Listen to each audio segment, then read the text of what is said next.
You haven't seen June video yet? It's out. What are you waiting for?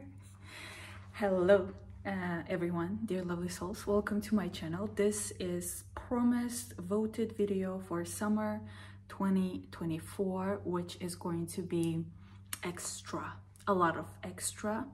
However, I've already made a June video like 2 weeks ago, so every detailed aspect is there in June video. Here I will talk only about major aspects, okay, that are going to happen in June, July, and August of 2024, like major aspects that I want to mention in this video. Especially in the beginning of the video, I'm gonna talk about major aspects for global and for everyone, and then when I go sign by sign, it's going to be on very specific aspects. So the major aspects I'm not gonna break down for each sign, because major global aspects will be kind of affecting majority of people in a similar way, because we're dealing with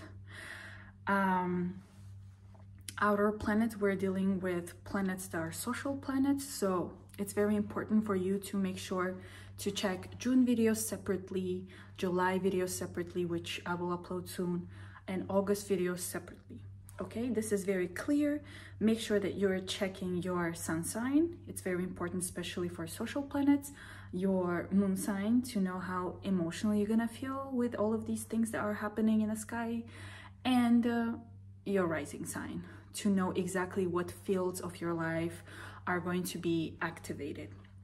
Okay, so this part of the video is going to be major aspects that are influencing us globally, everyone.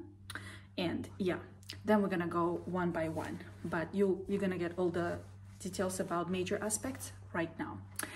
And I want to let you know, by the way, yesterday was the day that we kind of launched Astrologer on Demand course, and today we have our first session that is going to be live, recorded, pre-recorded, and then uploaded to the platform.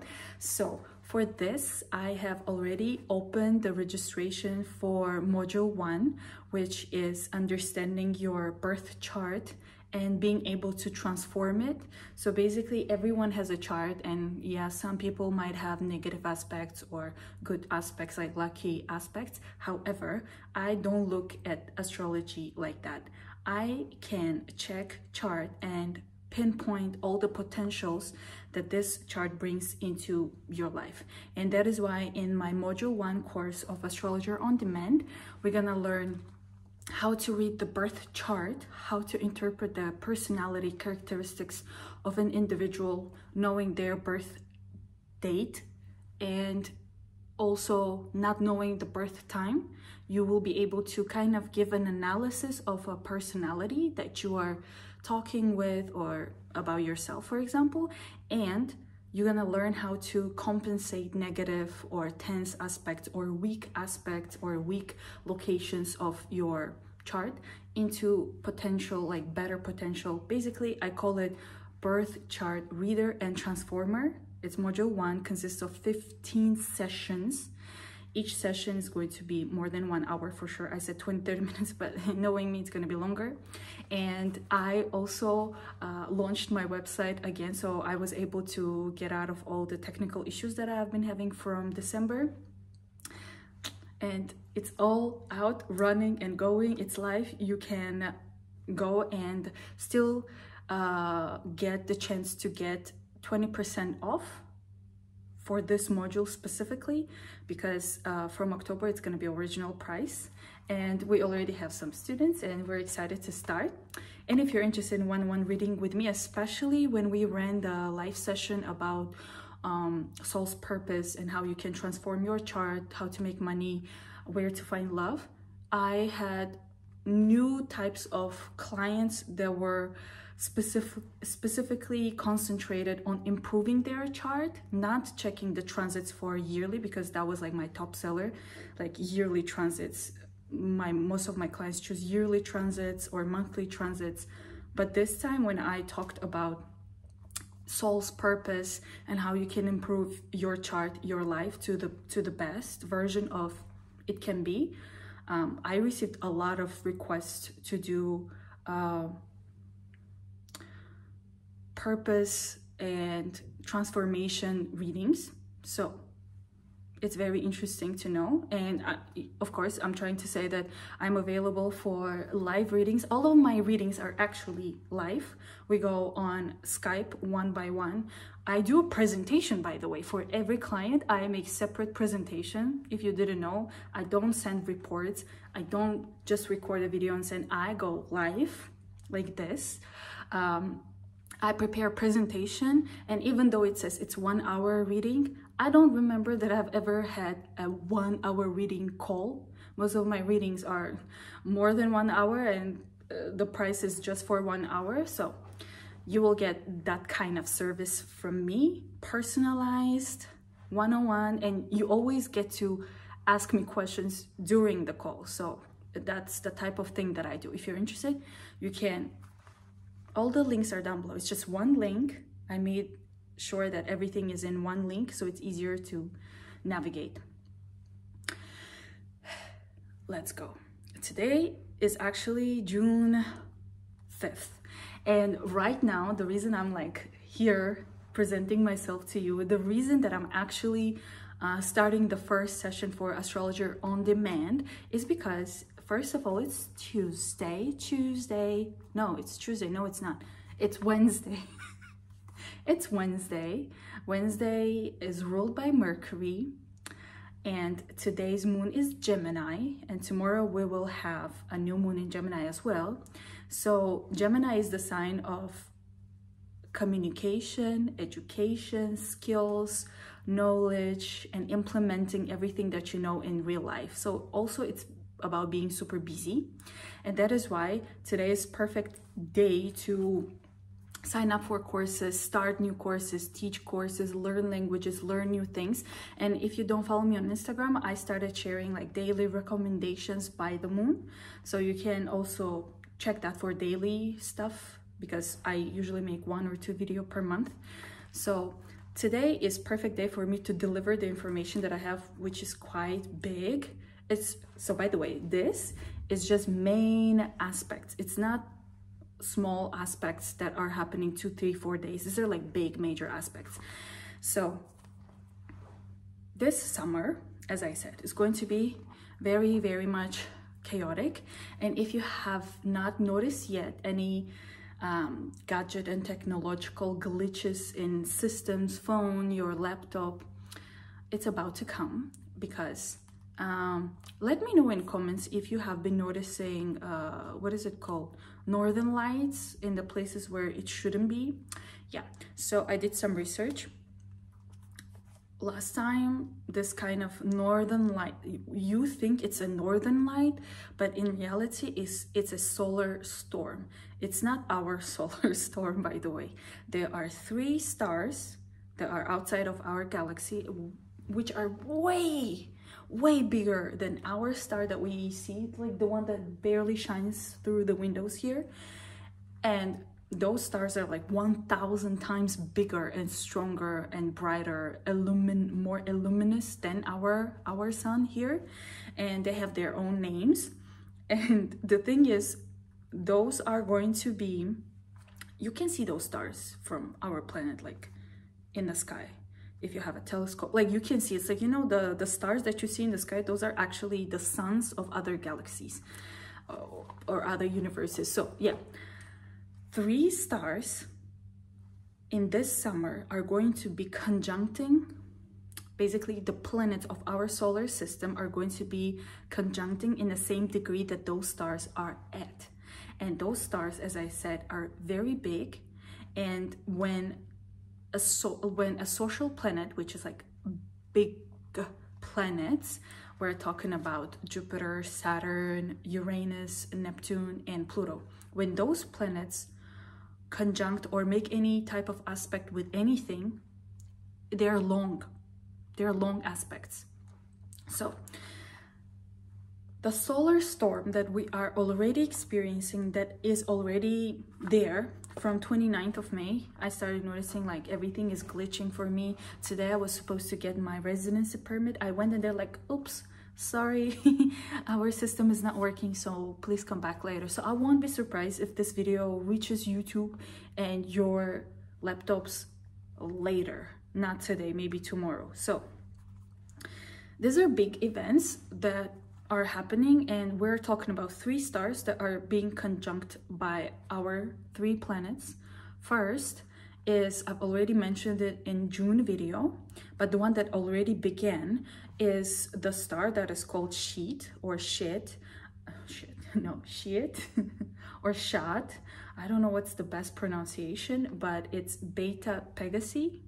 It's in the constellation of Pegasus. It's 1,640 times bigger than our sun, and it is going to, Neptune is going to conjunct it, and Neptune is in 29-degree Pisces right now, where that star is located. And Neptune conjunction with this star is causing lots of, for example, apart from solar storm that we're experiencing, Neptune is responsible for keeping secrets, for lies. So I feel like in the summer we will hear a lot of lies. So that's apart from Neptune. We also have Lilith, which is the black moon, changing the sign to Libra, which is about communication. It's about information that is being delivered by someone, politicians, to us. So I feel like in the summer we're gonna have lots of things that are being told to us, but they might not be true. So there might be many things happening behind the scenes that we kind of like, we think it's true, but it's not. That's one. If we're talking about like nature related causes, Neptune is responsible, one, for the major liquid on this planet, which is oceans, seas, tides, and rivers and everything like water. That's Neptune is responsible for ocean mostly.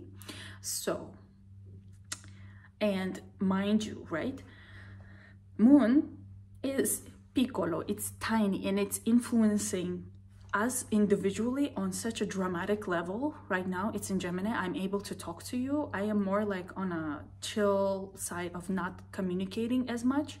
So imagine this moon of this size, like it's like a dot next to our sun. And imagine our sun is another tiny dot next to this bigger sun star. And that star is influencing us through Neptune, which is actually a big planet. So it influences us. Whether you like it or not, emotionally, it kind of influences because we consist of 70% of water. Yeah. Don't get me like the details at this point. It's too much information I have to deliver in this video. I have no clue how long it's gonna be, but I will do my best. When I tell people I'm gonna record a video maybe like 1 to 2 hours, they'll be like, yeah, right. So apart from all the delusions and all the lies that we might receive from politicians with Lilith in Libra, they might be telling us one thing, but in reality something else is happening behind the scenes, we don't know. On a nature level, it's kind of expected that there will be lots of situations with water, with ocean, with borders of within the waters. So that's one. Neptune also rules disease that are related to infections.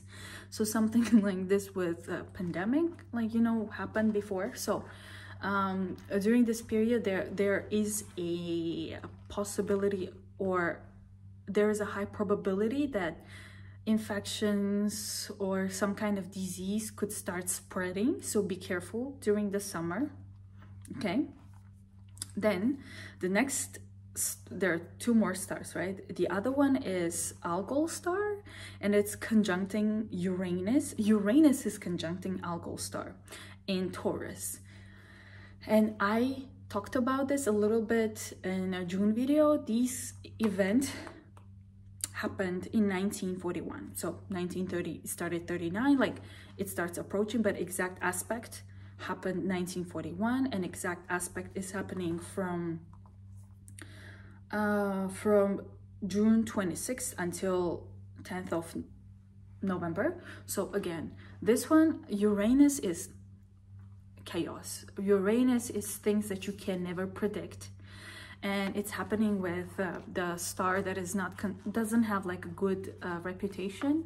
It's more on the aggressive side kind of a star, so we can expect those kind of situations, you know. I mean, since I uploaded that video, the stuff that is happening in Gaza and Rafah is going crazy, so that's one of the ways that it can be interpreted. And it's in Taurus, and Taurus is literally Earth, so our Earth is kind of like Taurus. And during the summer there are opportunities, why am I saying opportunities? There are possibilities of earthquakes that will change the land of our planet. So there will be new lands or shift in lands. So when I was in Napoli, I visited, number one thing that I wanted to do, visit Pompeii, the mountain Vesuvius volcano, and I saw it was alive. It was like steaming up. And recently, since I started talking about this, there were earthquakes in Naples.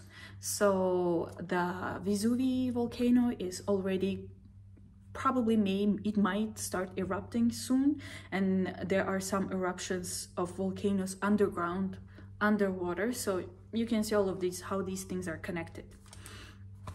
Why am I bringing the social global aspects? I don't know. For example, I would be very happy to know that, oh, this glitch in the system happened not because I am unlucky, it's because Neptune and Uranus are doing crazy stuff. Not because I am like, oh my god, I'm so unlucky, everything is like not working for me, or why this video is not uploading. Because some people like me can go overthinking and we can go crazy. So this is for those type of people. And the third aspect is Jupiter with Aldebaran star, and it's happening in Gemini, and it's gonna be in July. So this aspect is because it's in Gemini, and Gemini is on a negative side. If we talk about Gemini as the energy itself, it's about scammers, it's about fake news. So if you combine all of these things and the Lilith in Libra, to me, they're gonna lie to us. There will be lots of lies, lots of scammers. So it's very, I told you summer is going to be chaotic. So during summer, be prepared. Make sure that every document, everything that you have is triple, quadruple checked. It's very important, okay? Okay, so Gemini is the sign of communication and like talking, because it rules kind of your throat chakra. So Jupiter is about manifestation. It's about literally making anything become a reality. So your words can become a reality with Jupiter in Gemini. So whatever you say out loud could come true. So manifesting positive things, that's what we want with Jupiter in Gemini. But what I've also noticed with Jupiter in Gemini, everything technology and document related for me, for example, because Jupiter rules, not Jupiter, Gemini rules documents, technology, gadgets, documents. Since Jupiter moved to Gemini, every problem that I had with payment system, with my website, with things that are related to those topics started improving. However, in July, it's going to conjunct this star that is also doesn't have a good reputation. There could be some scammers. There could be situations where, especially with the solar storm that is happening, there is a chance that the shutdown of electricity, some situations where Instagram, Facebook, WhatsApp, or YouTube will just completely shut off. Maybe because a whistleblower will talk about something that is happening politically somewhere, and then the moment that video is out, the government's like, shut it down. Everything will be shut down. So, and electricity, for example, could also go cuckoo away. Also, it is kind of like recommended during this period maybe to have cash, just in case. because maybe transactions won't work, like payment, online payment won't work. So it's better to have a backup, which is cash. Okay, that's what I wanted to mention for sure. That is gonna happen globally. That will be something that will happen globally, but it doesn't necessarily mean that it's going to influence you on an individual level. But it's just good to know, because I don't want to talk about these for each sign, because it's going to take more than 3 hours. So I just wanted you to know about these things. And the conjunction of Neptune with Beta Pegasi, or Shade Shot, is happening from 29th of May until 6th of August in 2024. Then it's going to happen an exact conjunction again, because it's going to go retrograde 28th of March 2025, 11th of November 2025, and last conjunction is 9th of January 2026, because Neptune is going to be in Pisces until 2026. So this conjunction will be happening. So I would also say with this aspect, there will be more people who will become more spiritually aware of what's happening around them. So for some people, they might get into the pink glasses, or the other people might take off the pink glasses. So that's why 2024, 2025, and 2020, like 2024, 25, beginning of 2026 is considered the period of big change, because major planets are shifting signs. Neptune is going to Aries in 2026, and Saturn is going to be in Aries in 2025, and Uranus will also change. So these big planets are going to change signs, and especially finishing the Pisces energy. It means like complete new beginning, new changes, and new global, something completely new. That is why during this 2-3 years, it's the period where your beliefs, basically your beliefs will be tested. So you will be testing what you believe in, what is true, what is not true. That is why the situations that will be happening in the dates that I provided are going to be, for some people, very important to be like, okay, I no longer trust the government or specific people, or some others are going to go under the influence of what other people say.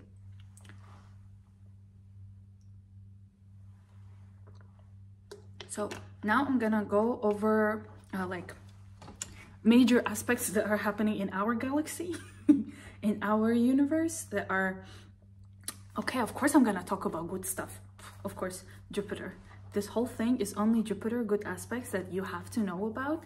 There is one that that is not like the best, but you have to know about it. So Jupiter is in Gemini.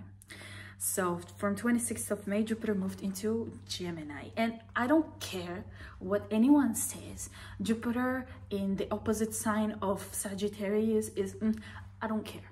Jupiter is Jupiter. It's just blessings wherever it goes. So it entered Gemini 26th of May, right? I made a separate video. If you haven't watched it, go ahead. Maybe I will link it. Go ahead, make sure to watch it, because if you want to know where are the blessings in your life, Jupiter. You have to know where is Jupiter transitioning in your chart throughout the year, because every year it kind of changes the sign, to know where to catch the benefits and blessings from Jupiter. So enter Gemini on 26th of May. And right now it is in Gemini for the whole time. So first aspect that is actually happening right now, Jupiter conjuncting Mercury in Gemini, and Mercury entered Gemini yesterday. So June 4th, Mercury entered Gemini, and that's where it belongs. Mercury in Gemini will make you all of the procedures that you have been working with, it's gonna get accelerated, because it's kind of fast when it goes through Gemini. So Mercury is going to give you all the blessings and all the approvals when it comes to everything to do with documents, applications, education, courses, buying technology, buying cars, buying expensive tech-related objects, traveling, communication. So if you had any like fight with someone, so all of these energies that are happening at the moment are because of Gemini stellium. So most of a lot of planets are in Gemini at the moment, so you will notice that you are communicating more, you're interacting more, you're spending more time with people, you're extremely busy. So if before you were kind of like me, lazy, or you felt like you're lazy, like things are not going the way that you want them to go, now with Gemini stellium here, everything is going to get faster. And the Jupiter conjuncting Mercury in Gemini is trining Pluto, that is retrograde in Aquarius, from 2nd of June until like today or tomorrow. So like you can day one day before and after, because Jupiter is still gonna make this trine with Pluto.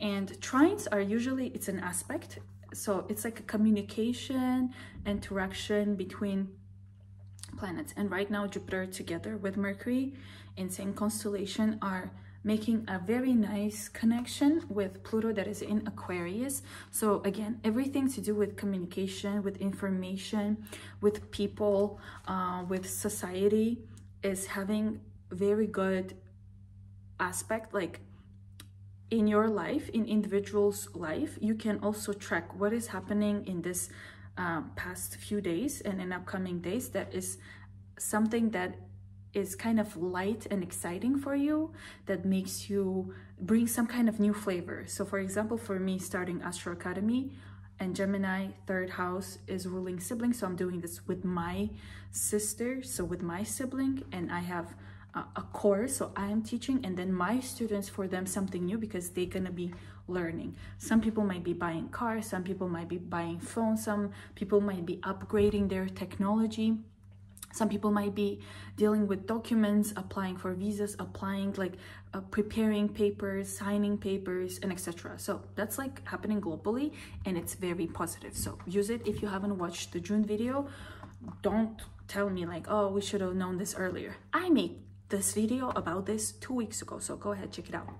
Okay, next aspect, 10th of June, Jupiter will sextile Neptune, and it's a positive aspect as well. So here again, Neptune is also about spirituality, Jupiter is also about spirituality together. To me, some of you might be receiving answers through your dreams, through your intuition, through some kind of knowledge, through some kind of guru. So if you were looking for some kind of answer, let's say you wanted to decide between something, during this day, 10th of June, 2 days before, 2 days after, you can actually communicate with your spirit guides. You'd be like, I need to know if I have to do this X,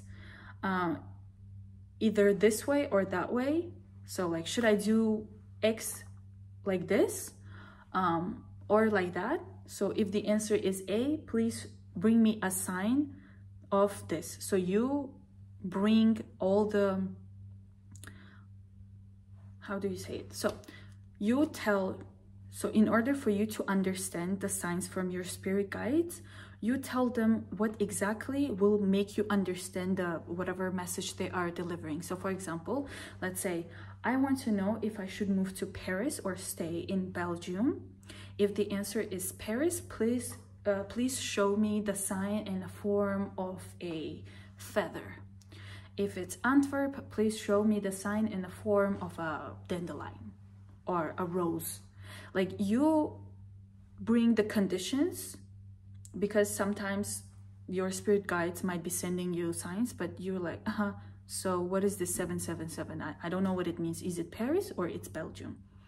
So make sure that you bring in the conditions that will be able, so that your spirit guides are able to communicate with you. And also it's the period of seeing like vivid dreams that could be coming true, or it can also be that whatever you manifest will be coming true. Also because it's Jupiter about traveling and abroad, and Neptune is about like going to the ocean side, seaside, and it's also about immigration in different countries. So good time to receive either results or apply for those things related. And of course, it's good to start any kind of education that is related to either studying abroad, or like you submitting your documents, or studying things related to spirituality. Astro Academy is open for you. Or anything to do with working with people abroad or finding a job that is going to be remote. Okay, now Jupiter the whole summer is going to be squaring Saturn from 25th of July. So like 22nd, 23rd of July until the end of the summer, Jupiter will be squaring Saturn. And Jupiter squaring Saturn means that there could be some restrictions. And because Saturn is also going to go retrograde from 29th of June, there will be situations where you will have to go back to some things that you haven't resolved, haven't finished, haven't completed, and you might feel like there is some kind of restriction, some kind of friction, some kind of boundary. So if you were thinking to start a business, to start something, to launch something new, not good time. From 29th of June, not good time. Once Saturn goes retrograde, that has to do with everything documents and legality, like legal things, businesses and papers, like legal papers, documents. Once it's retrograde, it's gonna be delayed. And if it's squaring Jupiter, it means like you will be pushing so hard. You will think that it will get better. You will think that you have to make sure that you push it through. Well, it won't, because Saturn is like, no. Saturn, when it goes retrograde, it's like, okay, it's time to go back. Last time, you know, it's like proofreading. Let's say I write an article. This is a perfect example. When I was working as a scientific writer for a skincare company, I'm like a Jupiterian person. Like I write an article and I'm like super excited. I'm like, click publish. And then my manager, she was a Gemini, but she has very strong earth signs into her. She'd be like, hold on a second, Soleil, I need to proofread. She proofreads, she sends it back to me. And she's like, change. My Jupiter energy is like, okay, I'll change and I'll upload it now. And she's like, no, there is a mistake, fix it. So it takes time, right? So I was thinking that I would be able to upload an article today, but no, now I have to upload it like 2 weeks later, because there is like a process of going and checking and make sure that everything is correct and everything is fine. So that's what's happening with when Jupiter goes square Saturn, and it has to do, so for majority of people, it's going to be related to some kind of immigration processes and papers and visas and probably work documents. But yeah, it's mostly like either the government, it's not like you are causing the problem, it's more like you feel like the government or people above you are trying to control you or trying to not give you permission to do something specific. It's not that. It's Saturn. It tries to make sure that everything is in order. And that is why if you want to do something now, do it now, before 29th of June, okay? Then August 6th until 15th of August, Jupiter will be conjuncting, Mars will be joining Jupiter and then squaring Saturn. So here, be careful. Be careful. So since it's in Gemini, and Mars in Gemini is about fast speed, like uncontrollable conversations and words that are coming out of your mouth like a sharp knife. So it's about like arguments, and it's about very fast traveling and transportation. So during this period, 6th of August until 15th of August, be kind of careful with your speed of speech or speed of traveling, because either during this period you are going to be very much irritated because you will think that everything is going slow, you will think like nothing is going the way that you want it, so you might get very aggressive and irritated. or it could be that someone will irritate you and you will start arguing and fighting, and it's not going to end up well. That is why during this period, take 1 or 2 steps back, meaning something bothers you, something pisses you off, like that's me, usually very normal. And it happens that when I'm pissed and I want to like reply or I want to say something, thanks God, some kind of technology glitch happens and I'm not able to speak it out. And then 2-3 hours later, I forget about it. So that's the Mars energy. It needs to be immediately. But when it's squaring Saturn or when it's together with Jupiter, it means that some things that are small might seem so big for you and you might go even more crazy. That is why take a break, breathe and chill. And it's probably related to something from the past. So something happened in the past and now you have to fix it, or some people in your life might have done something in the past and you will find out about it and you might get pissed. So chill. Okay, next, my favorite, Jupiter trining or sextiling Venus, 2 blessing planets. When they make a really nice aspect to each other, it's always about some kind of gift, some kind of opportunity, some kind of offer, some kind of chance, some kind of like really cool thing. Every time there's Jupiter sextiling or trining Venus, for me, usually it's about food. I told this like so many times. When it's Venus or not Jupiter, when it's Venus trining or sextiling Pluto, it's about money. But for me, when it's Jupiter and Venus, it's usually gifts, usually some kind of good spending time with someone and good food. Someone invites you for dinner or on a date, or someone gifts you gold, for example. Most of the gold that you see me wearing, it's a gift. Don't get jealous. I don't need evil eye. I'm very empathic and it's not good for me. So don't get jealous. It's just hard work that results in good gifts that you can expect when Jupiter sextiling or trining Venus. So it can happen for you too. So yeah, the reason I'm saying that is because I've experienced evil eye in the past month or so, and it's not good. It's not good. It can happen even with your closest people, so you never know. Okay, so these are my favorite things about Jupiter that are going to happen in this summer. And I will talk about Lilith. So Lilith, which is a black moon, it's in the chart. You can see it. Everyone has Lilith shown in their charts depending what platform you're using. I use astrosic.com.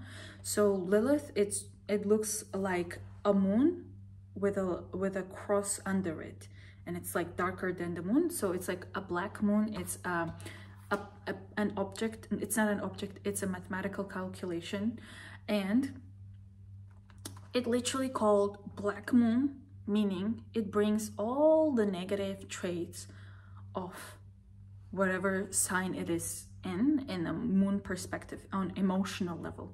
So it's not necessarily situation, like physical things that are happening. And let me tell you, it's from 29th of June until March 2025.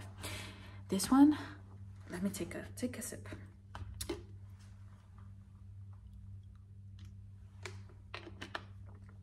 So black moon, or also called Lilith, it's a point in a chart that shows where are your fears at, emotional fears, the things that you kind of come up in your head. It could be for some specific locations, it could actually be that things are happening, maybe because you manifested it, because you think about it so much, or it could be that your intuition has been telling you through the Lilith. But basically, it has been in Virgo for the past year, and now it's gonna move to Libra from 29th of June. And remember, I told you there's going to be lots of lies, right? So with Lilith going to Libra, it's gonna make everything that is Librarian, everything that is Libra, on a negative side. So Libra is about beauty, it's about etiquette, it's about design, it's about aesthetics, it's about good, pleasant things like food, clothes, anything that you can touch, smell, see. And it's about etiquette, it's about communication, it's about diplomacy, it's about the way you interact with someone on individual level. And it's also legal documents too. That's why Saturn likes to be in Libra, because Libra people, if you see them, they are very much fair people, and they like to do everything by the law, unless they have some fire aspects into them and they don't follow the rules. Yeah, so that's what Libra is. And Lilith going to Libra is gonna make everything that I just mentioned on a negative extreme side. So but it's more on an emotional level. So maybe for some people, some things that before looked good, now everything will be looking bad. So now you will be walking around and be like, oh my god, why so ugly? Why, like, ugh. Like this kind of situations that they will start like happening. And also, so if it's about like beauty things related, I just told you, if we're talking about communication, and to me Libra is also politics, because it's all about diplomacy. To me, again, there are situations that are going to be happening where they might tell us one thing, but in reality it's something else. It could be hidden, it could be somewhere behind the scenes, or they might say, oh, we're gonna have like a fair communication, we're gonna make things peaceful, like there's going to be peace, but it's just on paper, it's just words, so it's not true. So I'm talking about like global. I'm gonna talk about Lilith in each sign in the next chapter of this video. But yes, here also it might be that some people who are like Libra type of people, they might think that they are not pretty, or like they might feel that they're not they don't look good anymore. That's one. Two, it could be that some people might feel like their close person, like one-on-one, their partner is lying to them. Again, sometimes it could be true that the other person might be lying to you or not being honest with you, because one-on-one is always about honesty, but it's more like you feel like. That is why with Lilith in Libra, it's highly recommended to have honest one-on-one conversations to make sure that you resolve all the problems that you might think that are happening. Okay, that's what Lilith in Libra kind of is. I hope I didn't, okay, and the documents here too. So with Lilith in Libra, there could be some situations where you might not read the terms and conditions properly, so you might end up with some kind of mistake, or in the end you will find out that it was not true. So there could be lies. Yeah, so it's also like Libra in very, very negative side is gossips and trying to criticize some people, like gossiping about other people behind their back, or being very mean to the person. It's not about being rude or straightforward, it's the other way. It's like being very mean, like Regina Jones, yeah, what was it, her name, Mean Girls. So it's like being diplomatic, but at the same time kind of going super mean, not in a Scorpionic way, but in like librarian way combined with Scorpio. So that's that kind of energy. And also jealousy could also be there, but jealousy for that one person. So it might also feel like I will be feeling or thinking that my partner or someone who is very close to me is either jealous of me, or I will be jealous of them for whatever reason. So those are the types of situations with Lilith in Libra from 29th of June until March 2025. Very important, Saturn is going retrograde from 29th of June. And Saturn is legitimate, it's legit, like especially if you have a very strong Aquarian or Capricorn energy, and you're basically ruled by Saturn, Saturn influences you a lot. So every planet is responsible for a specific sign. So whatever happens to that planet, it will be influencing more those signs that it rules for sure. And let me tell you, if you were born in 1995, and if you were feeling weird, especially from second half of 1995, because Saturn right now it's in 19 degrees of Pisces, and I was born in December 1995, where Saturn was 18 degrees. So I just crossed my Saturn return, and now it's gonna go back, it's gonna cross me again. So as I said, people with strong Capricorn and Aquarian energy gonna feel this Saturn retrograde more. So again, as I said, all the documents, everything that is connected to governments is going to be taking slow from 29th of June until 15th of November. Then from 3rd of July, Neptune is gonna go retrograde, and it's just gonna take you back to all the thoughts that you had before, all the fears that you had before. It will bring you more dreams, more spiritual experiences. But let me see if there is anything that I have to say globally.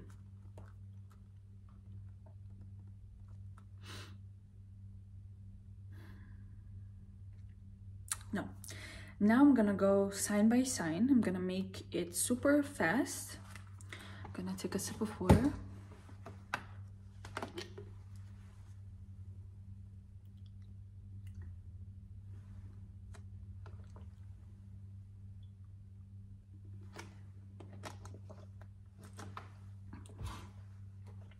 Okay, so we're gonna go with Pisces, and I'm not gonna explain why, but I've been explaining this in my other videos. But if you're new to my channel, please make sure to subscribe, because I go backwards. I go from Pisces to Aquarius to Capricorn and etc. And we're gonna end with Aries. So don't get angry. I'm sorry, but that makes the most sense to me. So, dear Pisces, if you haven't watched the beginning of this video, which was extremely important, especially with Neptune being in Pisces, Saturn being in Pisces, and all of those stars doing some stuff in Pisces, go ahead, go back, check it out. June video is already out. July and August videos are going to be out later, so make sure that you're subscribed and you have notification on, so that you don't miss the detailed videos. Here I'm gonna go with fast planets to show you what situations are going to happen. And I forgot to mention, Mercury is gonna go retrograde. Amazing. Okay, it's fine. It's meant to be like this then. So make sure that you're checking for this reading specifically. Make sure that you are checking your rising sign, sun sign, and moon sign. Let's go. So Mercury right now is conjuncting Jupiter at the moment, and then trining Pluto in Gemini. So I need to open my laptop actually, because my brain doesn't work too fast at the moment, to show you the houses. Okay, 1 second.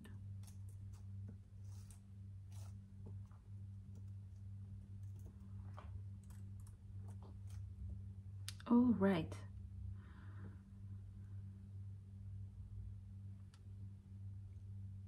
Okay, so Jupiter has entered your 4th house on 26th of May, right? So a lot of Pisces are going through very big transformations and changes when it comes to their housing, to their living location, to their family, and the people in their life more on a family basis.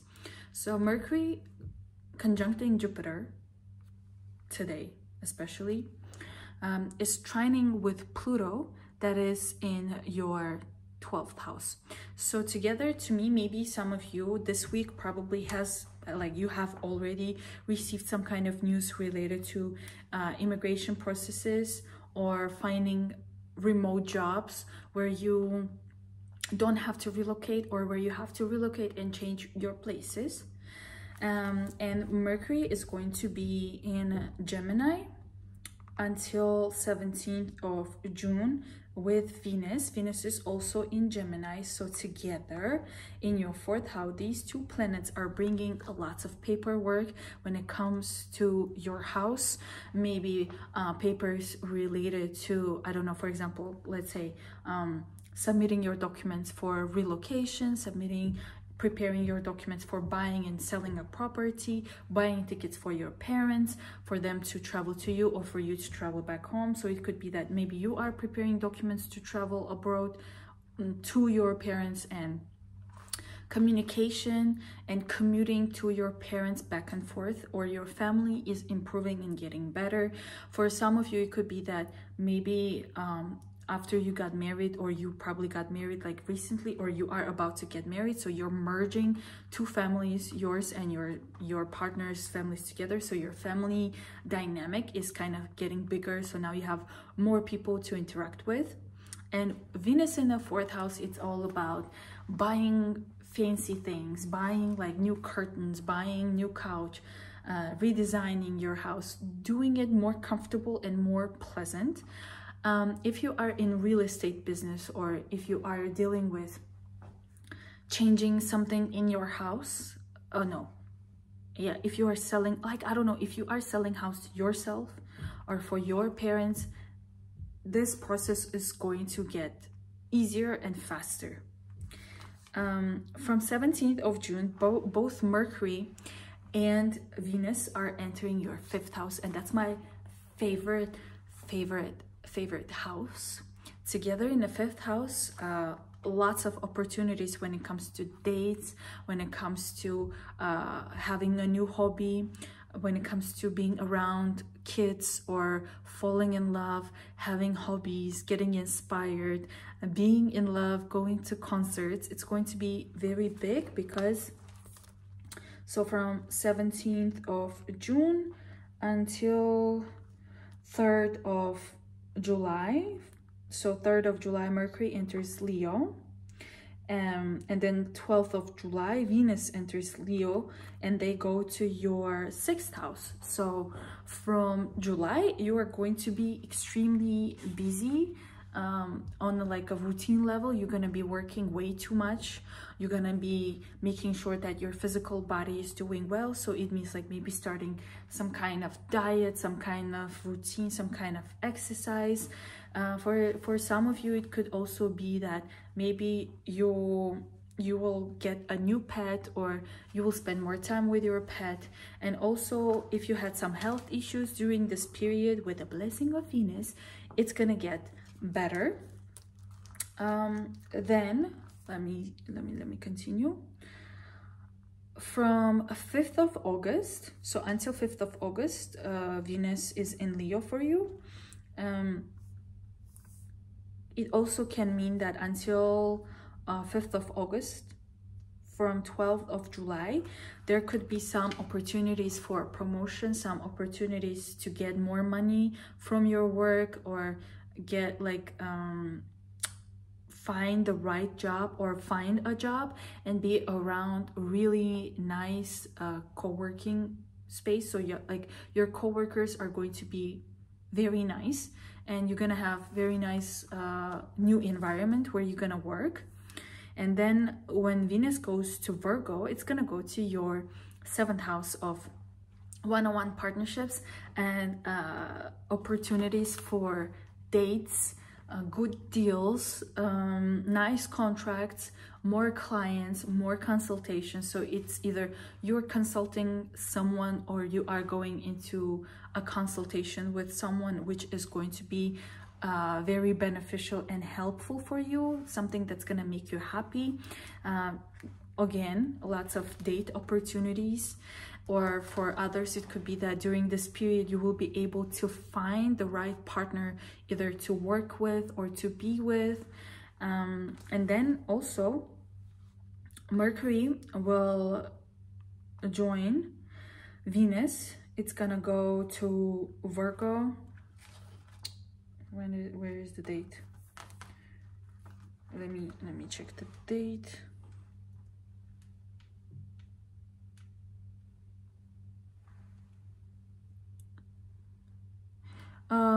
In the end of July, yeah.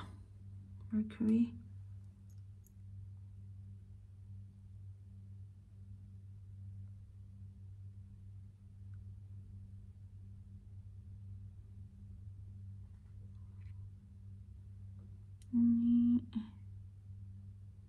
I need to double check because I cannot see well, but in the end of July, 20 something of July, Mercury will go to Virgo, also to your 7th house, where here now you will have more conversations, more communication with your partners, where you will be discovering more about them. Like you will learn more about, let's say you met someone during June and July, and now from August, from the end of July, in August, you're gonna start learning more about this person you're gonna end up living with or working with. So here there's lots of communication and lots of, let's say, documents that are going to be signed, and of course more clients, more consultations, and just on its own a lot of communication. But Mercury is gonna go retrograde from your 7th house on August 5th. So from August 5th, it's gonna go retrograde, and until 15th of August, it's still in your 7th house retrograding. So this is perfect example of exes coming back. So you will notice exes are calling you back, or you're reaching out to exes. So this is legit, like more on a partner level. It's not necessarily friendships. It depends, like if you have very strong Gemini or very strong Mercury, then yes, it can be friends from past, from childhood. But mostly here with 7th house, it's exes are coming back. And then from 15th of August until 27th of August, it's gonna go back to your 6th house to Leo.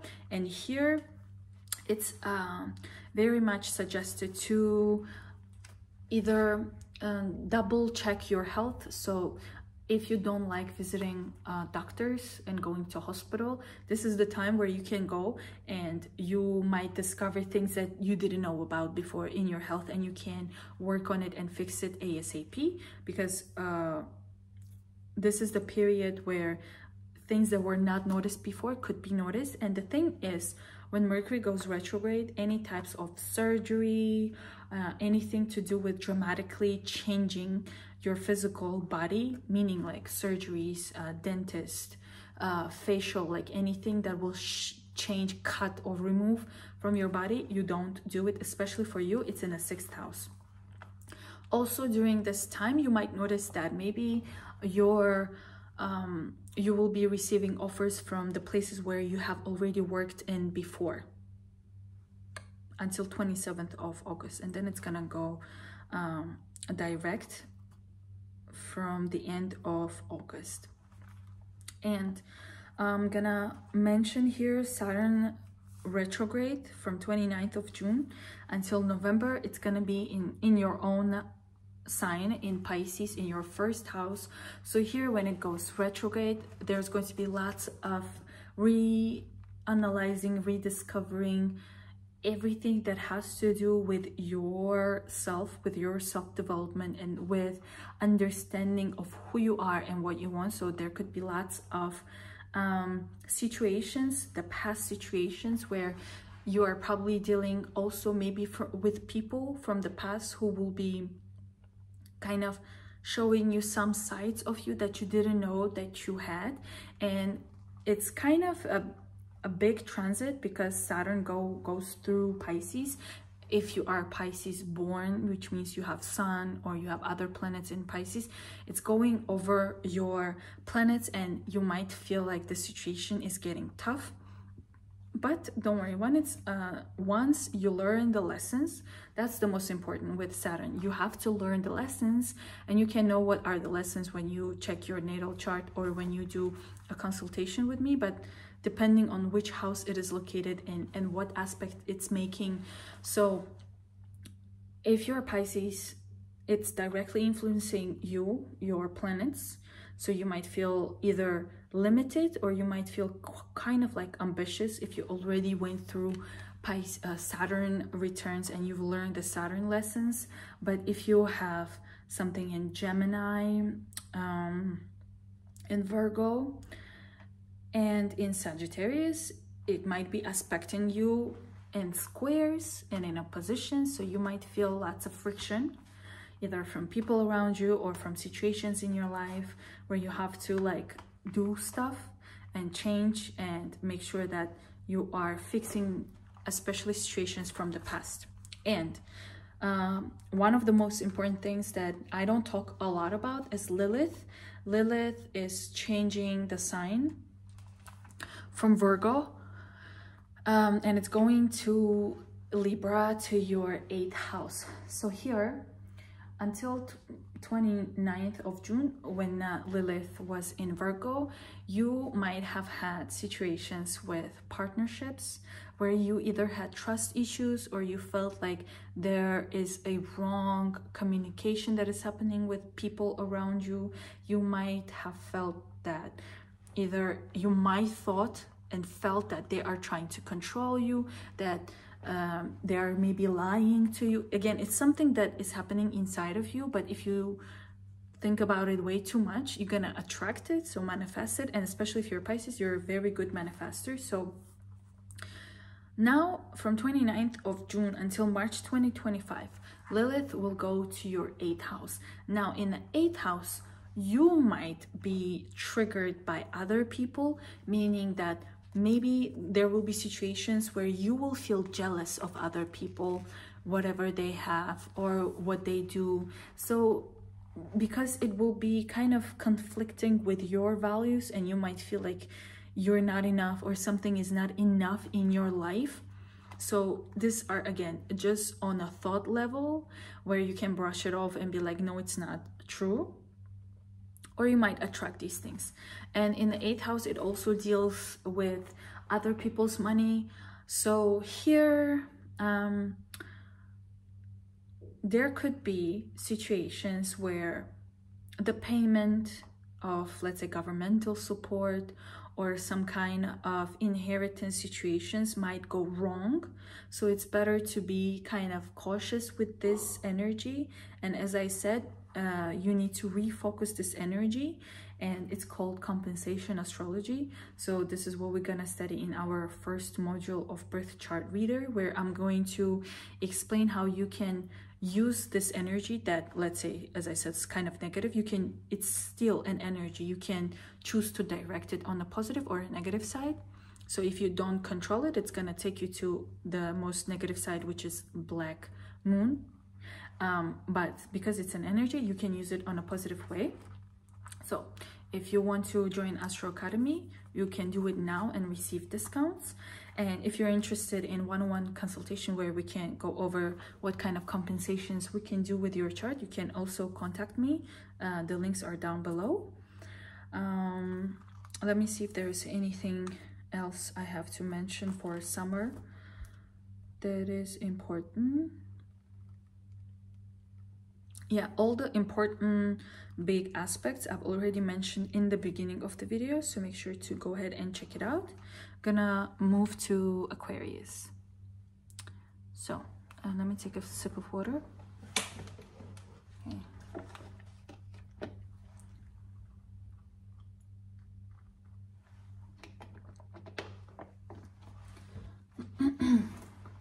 Okay. Hello dear Aquarius, make sure that you're checking your rising sign, especially with this part. In the beginning, you can check your sun sign, your moon sign, and your rising sign in the beginning of the video, because I'm talking about major aspects. But here, I'm talking about short, fast aspects that are happening throughout the house. That is why it's important to know your rising sign. And let me know if you know your rising sign in comments. But let's go.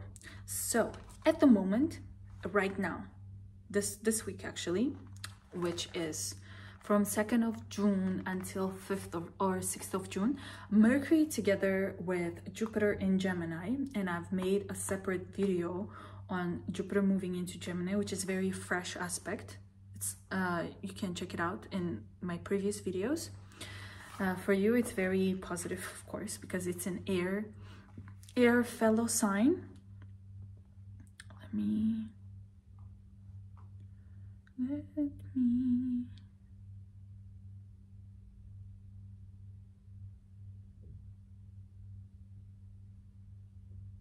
yeah, so this year the luckiest signs are air signs and fire signs, because Jupiter is in the Fella air sign and it's making very beautiful aspect. That is why it's important to check Jupiter video separately, and I've already made June detailed video for each sign on like deeper depth. Check it out, it was the last video. But from 2nd of June until 5th of June, we have this beautiful trine between Mercury, Jupiter in Gemini in your 5th house, together with Pluto that is in your 1st house. Please let me know in comments how it's playing out for you. I'm very much curious how it's going on, because it's definitely, if it's not materialistic thing, it's definitely you're feeling way better with all the aspects that are happening for Aquarius, for Aquariuses. Yeah, because all of the aspects that are going on for you at the moment, this week might have felt like you feel more alive. Let me know if it's true, because Jupiter in the 5th house of your heart, that is responsible for inspiration, creativity, love, is trining with Pluto that is in your 1st house of Aquarius. It can also, it really depends on the time of your birth. The Pluto could be in your 12th house, or it could be in your 1st house. If it's in your 1st house, it means like your rising sign Aquarius is literally like 0 or 1 degree Aquarius. So in this case, like big changes are happening for you. And I have a Pluto video on about Aquarius. So if you have 0 or 1 degree Aquarius as born Aquarian or rising sign, you already start feeling big shifts and big changes in your life right now. And this trine from the 5th house, it's not only like feeling great, but you can feel great either like internally, you come up with ideas and inspirations yourself, or it could be externally things happening for you. Maybe there are some opportunities to win contest or to meet someone, because also 5th house is the house of love and dates. So it could mean that you're meeting someone, you're dating someone, so you are getting super happy and excited and inspired. For others of you, maybe if you got recently a promotion or a job and you're working with kids, that's the source of happiness and joy. Or it could be that maybe in this week you were walking around and you saw kids, or something to do with this young childish energy that is inspiring you and making you kind of happy.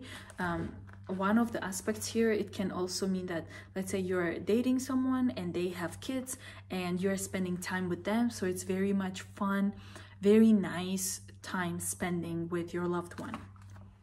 For others of you, it can also mean that during this period, if you had a business, or if you were thinking about opening a business or pursuing some kind of hobby, this is the period where you got lots of opportunities for that. Maybe funding opportunity, an investing opportunity, or some kind of chances and opportunities that can help to boost your business to the next level. Yeah. And of course, it's also the house of gifts. Some of you might have received gifts. Someone brought you something from another country, or you just received a flower from someone, like randomly. Just let me know, how did it play out for you? Okay, let's go. Mercury and Venus are in Gemini right now. Yeah, until 17th of June. And again, All of these planets are right now for you are happening in your 5th house of blessing, happiness, and love. Everything that I just told you is going to be playing out until 17th of June. After 17th of June, Mercury and Venus are going to go to Cancer. They're gonna go to your 6th house of routine, health, work, and pets, for example. So here you will notice that you're kind of getting more cautious and more strict with your diet, with the food that you put into your system. You're probably exercising more, or you're so busy that you are like you're so busy with work that you notice that your body is like cleansing on its own. So for example, the way it plays out is that when you're super busy, you don't eat as much, or you don't stress about external things as much. So your body is already kind of like shrinking and cleansing and kind of doing its own diet. So to me, that's how it is. Like when I start working, I notice when I'm super busy, I don't eat and I don't care about it, and I lose weight. If I don't, then I'm like, yeah. So here you can also receive opportunities for promotions, financial opportunities for work, and finding the right community of coworkers. Yeah. Others of you could be having, like, you could get a pet, and that pet could become your baby. That's why there's lots of baby energy in this month especially. Also here, if you had health situations or problems with your health, you will notice that they are improving and getting better. Yeah. Here also, the communication and spending time with your coworkers or people around you is going to be very pleasant and way better. For example, let's say you just changed a job and now you are having a new place that you're working with, and here you are having like really nice coworkers that you are enjoying to be around. That is why it's easier for you to adjust and communicate. It can also mean that maybe during this period you will receive opportunities and chances to find better paying job or apply for a promotion. Then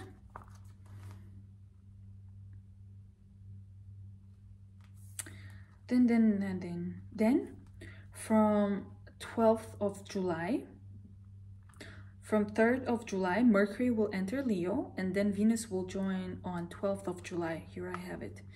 I forgot to mention it in Pisces, but yeah. So Mercury will enter Leo. Yeah. If you're Pisces, and I couldn't find the date, I just found it. Mercury enters Leo 3rd of July. So Mercury will enter Leo to your 7th house until Venus enters and joins it. So here, Mercury going to your 7th house, you will have lots of opportunities for communication, and you will notice that you are talking way more, especially with close people. It could mean that if you are already dating someone, you notice that you are spending more time with them, so you're learning more about them and communicating with them more. That's one way that it can be interpreted. Second way, it can mean that during this period, if you are giving consultations or if you're working with people, this is the period where you will have more people coming in and trying to work with you. Or it could mean that you are going to be reaching out for consultations and to work with someone. Also, it's the period where you can sign contracts and do things related to law. So I don't know, suing someone. Oh my God, I wish I could just sue someone. There's so many people I want to sue, but I don't know how to do it. I don't know how the legal system works, but yeah, this is the type of situations where you can use the opportunity to do so. From 12th of July, Venus will enter Leo to your 7th house. Now here, it's definitely more about dates. So date opportunities or financial opportunities coming from your partner or from clients, contracts, and etc. So lots of date situation happening from 21st of July and from 12th of July until 5th of August. Yeah. From 5th of August, Venus is in your 7th house of love, dates, communication, conversations, clients. Also, if you are a public person, if you have like a blog or like YouTube, this is the period where you will notice that you have more viewers, more followers. So my moon is in Aquarius. I hope if you're new, you can subscribe. So this is how it can play out for me. Then from 5th of August, Venus is gonna go to Virgo. It's gonna go to your 8th house. Now here, Venus likes kind of to be in 8th house because Venus deals with money, and Venus in the 8th house will bring opportunities that have to do with other people's money. So we're talking about grant opportunities, investment opportunities. This is very nice. You know, this Mercury in this Aquarius moon is thinking about some stuff right now. With this Venus going to 8th house, there are opportunities for scholarships, for grants, for merged funds, inheritance. That's one way if we're talking about financial side of it. The other side, it's very intense connection, like on a deeper level. So if you think about it, 5th house is you start dating, and then 7th house you start learning about this person, and then 8th house is when you start like kind of diving deeper, living together, going more intimate and intense with your partnerships. So yeah, Venus in the 8th house talks about having really nice time inside of the bedroom as well. So also 8th house is responsible for things related to deeper things, like taboo things, like tarot, esoterics. Basically, people think it's taboo. So during this period, some of you might be interested in trying to learn some hidden things. It's not too much about like secrets. It's more about like, what is something underneath that I don't know about that I have to figure out. Then Mercury will go retrograde from 5th of August. It's in Virgo. So from 4th degree of Virgo, from 5th of August, it's gonna go retrograde until 15th of August. It's gonna be retrograding in your 8th house that has to do with inheritance and everything that I just told you about. When Mercury goes retrograde, maybe during this period for some of you, your exes could be coming back, or it could be the documents that has to do with big money here will be kind of negotiated, or you will be going back to understanding what's happening with those papers, because maybe like 2 weeks before in end of July, in end of July you started some kind of process that was to do with money, with other people's money, with grants, investments, and now from 5th of August, now you will have to go back and redo some things, or make sure that some things are not missing. So with this aspect, again, Mercury retrograde, no surgeries, no drastic changes of your physical body, no dentists, no cutting surgeries, no changes in your facial and hair, like no. It's a no. There are some things that are strictly no with astrology. And for you, especially 8th house has to do with surgeries. So if you are in a situation where you have to make some kind of surgery and you don't have an opportunity to choose another date, then I don't know what to say. But if you have an opportunity to change dates, definitely not during Mercury retrograde. That is from 5th of August until 27th of August. And now from 15th of August, Mercury will go retrograde to Leo, back to your 7th house from 15th of August until 27th of August. And here, exes are coming back. That's one. 2 loyal customers are coming back. Yeah, and again, some situations with papers that you have to make sure that you double, quadruple check. And one more thing I will mention is Lilith. So Lilith will change the sign from Virgo that has been in your 8th house. It's gonna go to your 9th house. So in the 8th house, it might have given you situations where you had some fears when it came to having other people's money, maybe during past year until 29th of June, 29th of June, you might have had some hesitations or some kind of fear of intimacy or becoming closer with someone, or you were not sure, or maybe you were jealous of other people around you, or like especially your close person, or you might felt that the other person is jealous of you. Could be true, you never know, but it's more on a emotional level, the things that you feel. It might not be true, but the more you think about it, you will manifest it, because manifestation works. The power of manifestation is, it equals to the power of believing that something is true. So from 29th of June, Lilith will go to your 9th house. So here you will have to make sure that you are careful with documents when it comes to studying abroad, living abroad, and arguments and law and justice. So here you might feel that the government or the situation with authority is not fair, and you might want to kind of like argue and bring the justice to the system, and or you might be afraid to do it. So there could be like some kind of emotional hesitation, emotional unhappiness with what is happening on a governmental kind of side. But if we're talking about like documents and everything, again, make sure that you, so it's from 29th of June until March 2025. So here you have to be very careful with documents and with travelings as well. So be aware of scammers, because it's in the sign of Libra. Maybe someone might not tell you the truth, or they might just lie just to get the benefit. So sometimes, yes, it could be true that the things are happening the way that you think they are, but sometimes it can just be you thinking about it. But from my experience,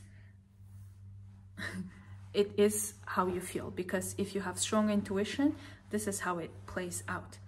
And if you're interested in studying astrology with me, I have lots of people, like most of my clients are Aquarians, because I know what's going on with all of these transits happening for Aquarian energy, and I have students that have strong Aquarian energy, because Aquarius rules astrology. So if you are still interested in learning how to read your birth chart and how to compensate and transform the chart that you already have to its best potential, you can join us now, because today we're going actually live, and all the videos are going to be available every Monday, Wednesday, and Friday. So you will have an access to all the videos, and you will have an access to our live sessions and practical sessions every week.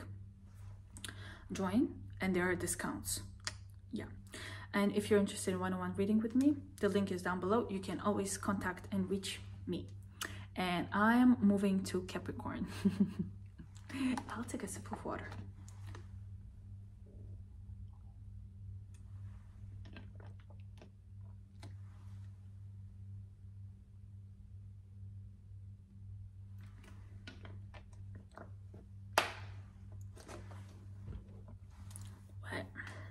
I need to make sure that I look presentable, because my mom is a Capricorn and she has very strong Taurus energy, so she cares about aesthetics a lot. So, dear Capricorn, hello, welcome. If you haven't checked the beginning of the video, make sure to check. It's kind of big, it's on a global scale what's happening, and it is definitely going to be influencing Capricorns, because why not? We get influenced by all the big aspects that are happening, because we're ruled by Saturn, and Saturn is going retrograde from 29th of June, and it's gonna, let me know if you're Capricorn and you were born in 1995, because Saturn is going to go over your natal Saturn. So it's called Saturn return. So if you are having Saturn return, or if you are born 29 years minus 1995, you're going through your Saturn return. Let me know how it's going, because it's going for me for sure. I just thought it's like, woo, it's out now, I feel better, but it's gonna go back again. But yeah, make sure that you are checking your rising sign here, your moon sign and your sun sign, especially rising sign, because this is going to be on shorter and faster aspects. On the bigger aspects, you can just watch your sun sign. You can watch sun sign and other signs in the beginning of the video for bigger aspects. So, hello, Capricorn rising, Capricorn sign, Capricorn moon, welcome. Right now, most of the planets, Mercury, Venus, Jupiter, Sun, is there anything else I'm missing? At least four planets, and then Mars will join, but Mars will join Gemini, I think in, yeah, not in June, but yeah, at least 4 planets are at the moment in the sign of Gemini. And for you, that's 6th house of work, busy, and health, diet, and routine, and pets.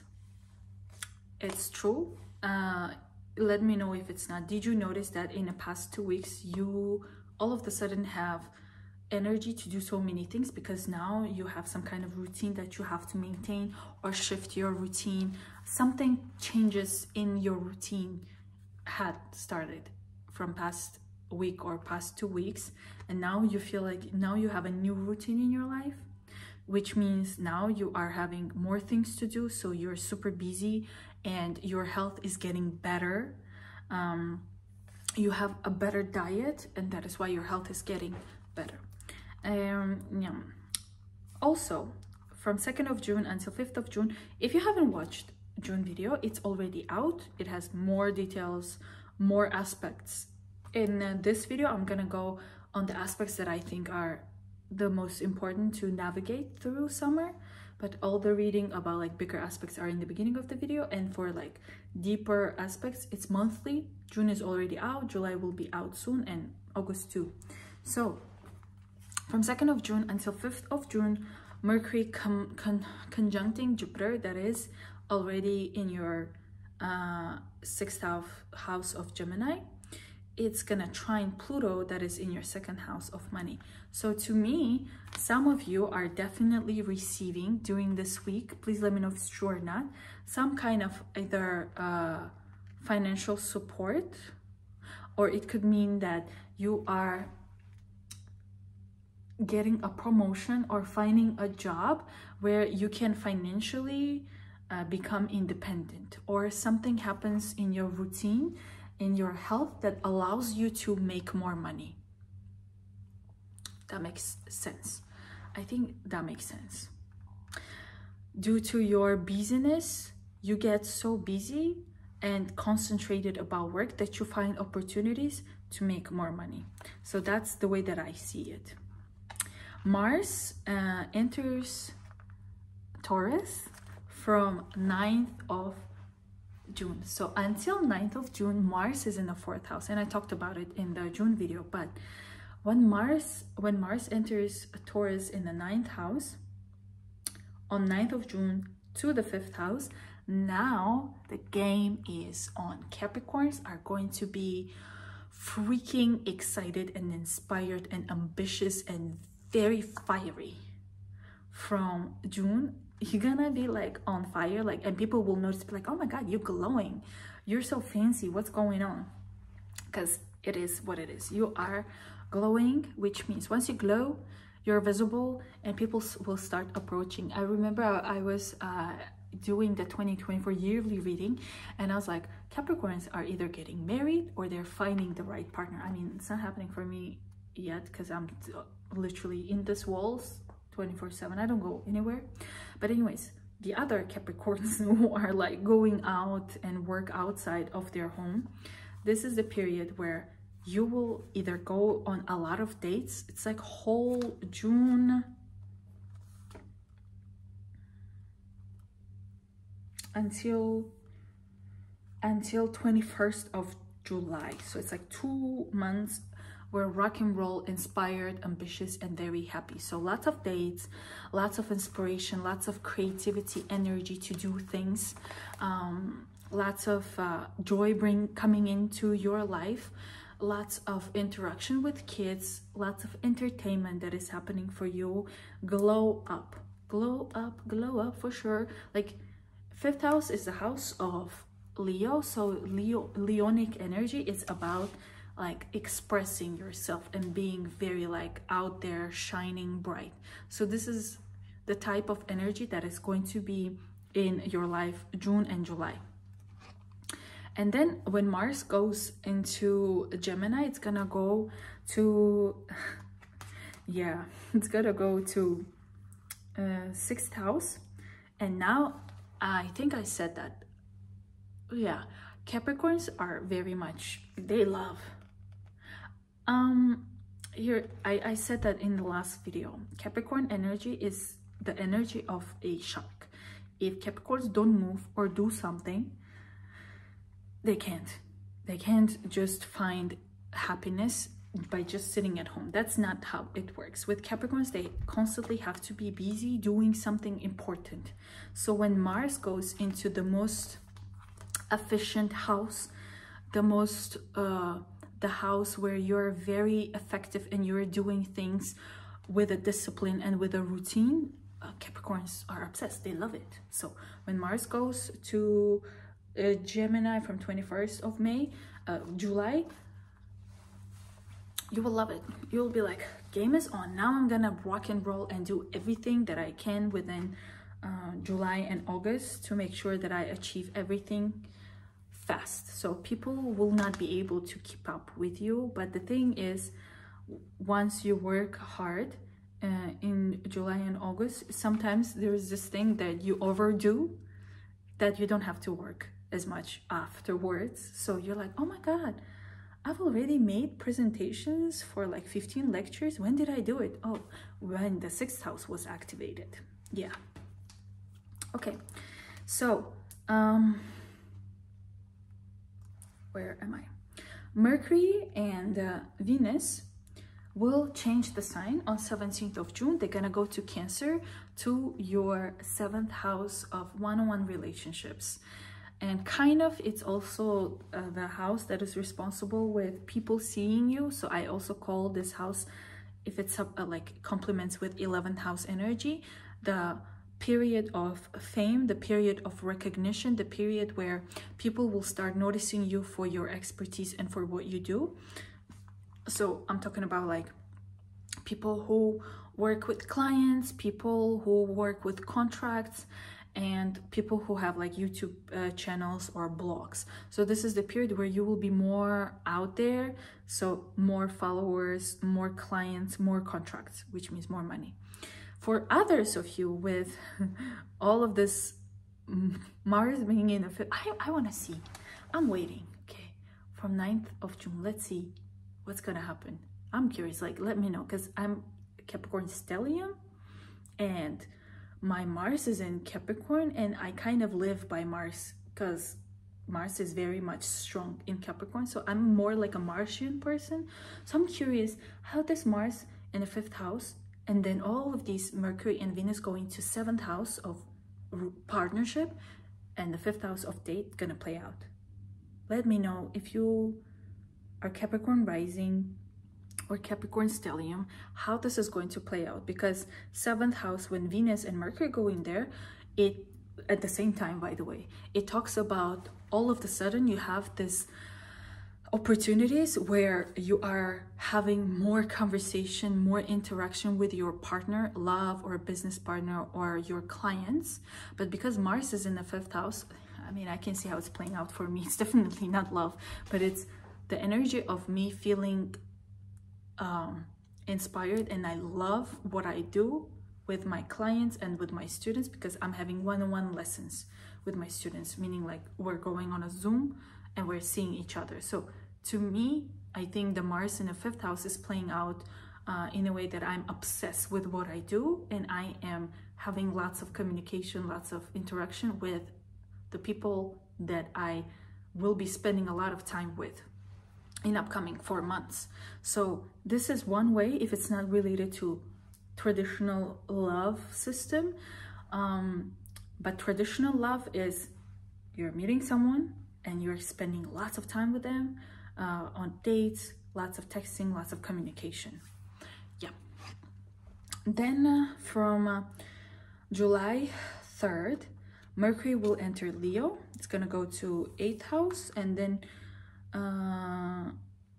Venus is going to enter Leo too on 12th of July. So both of these planets from 3rd of July, and Venus will still be in the 7th house until 12th of July. So from 3rd of July, Mercury will go to 8th house. Now here in the 8th house, Mercury will be dealing with other people's money, contracts, scholarships, grants, mutual funds, inheritance. So here I believe some of you will find opportunities in these topics where you will be preparing documents, submitting applications, and that's one way. Second way, it can also mean, because Mercury is the sign of education, some of you are going to be digging deeper into like things related to esoterics, things that will help you to find information that is deep and hidden. So it's like tarot, astrology, numerology. These are some of the topics that can be playing out for you. And when Venus goes in there from 12th of July, here for sure, the energy of more on a financial level and intense interaction of intimacy with partner. So again, if some of you are dating someone here, it gets more intense and intimate with your partner. And for others, it can also mean that here you will be receiving financial rewards. So let's say you start applying in the beginning of July, and once Venus starts entering Leo from 12th of July, you will be already making money or receiving opportunities, something on a materialistic level you will be already getting. And then Venus will enter Virgo on 5th of August.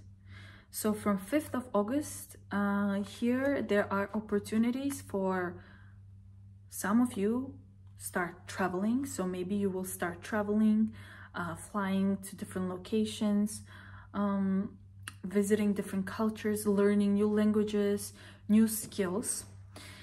Or you will be applying, because Mercury is already in Virgo from end of July. It's already in Virgo. So here you are already either traveling, or you have already applied for opportunities to either study abroad, apply for visa, extend your visa, your documents, or maybe figure out how to expand your business to next level, to new horizons. And then Mercury, and also when Venus is in the 9th house, when it enters 9th house, here, apart from everything that I mentioned, there is an opportunity to meet people, to meet love partners abroad, or when you are traveling. So Mercury will go retrograde. Mercury will go retrograde from 5th of August in your 9th house, and it has to do with, yeah, so it has to do with traveling abroad.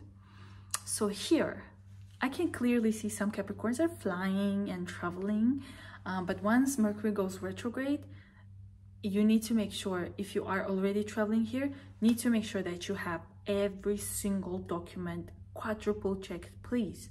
Don't forget your passport, don't forget your tickets. Make sure that all the dates, everything is like clear and you can see that everything is on point. Because once Mercury is in the 9th house and goes retrograde, you're definitely traveling, and you're definitely, you definitely need to make sure that you check everything in advance. Then from 15th of August, this Mercury retrograde will go back to Leo, to your 8th house. So here in the 8th house, make sure that again, all the documents and money situation here is going to be playing out. So maybe if you have applied for grants and scholarships before, when Mercury was in Leo in your 8th house, right now from 15th of August until 27th of August, if things were not legit, or maybe you forgot something was missing, it's gonna extend. So it's gonna be delayed until 27th of August. And one rule with Mercury retrograde here, never do any drastic change to your physical appearance, to your physical body. No surgeries, no dentists, no facials, no hair, no. Especially if it's something completely new, when it comes to like bleaching hair or cutting completely short, whatever. If it's something that you do routinely, it's fine. But if it's something that you're like dramatically, you want to drastically change, do not do it. Okay, so Lilith.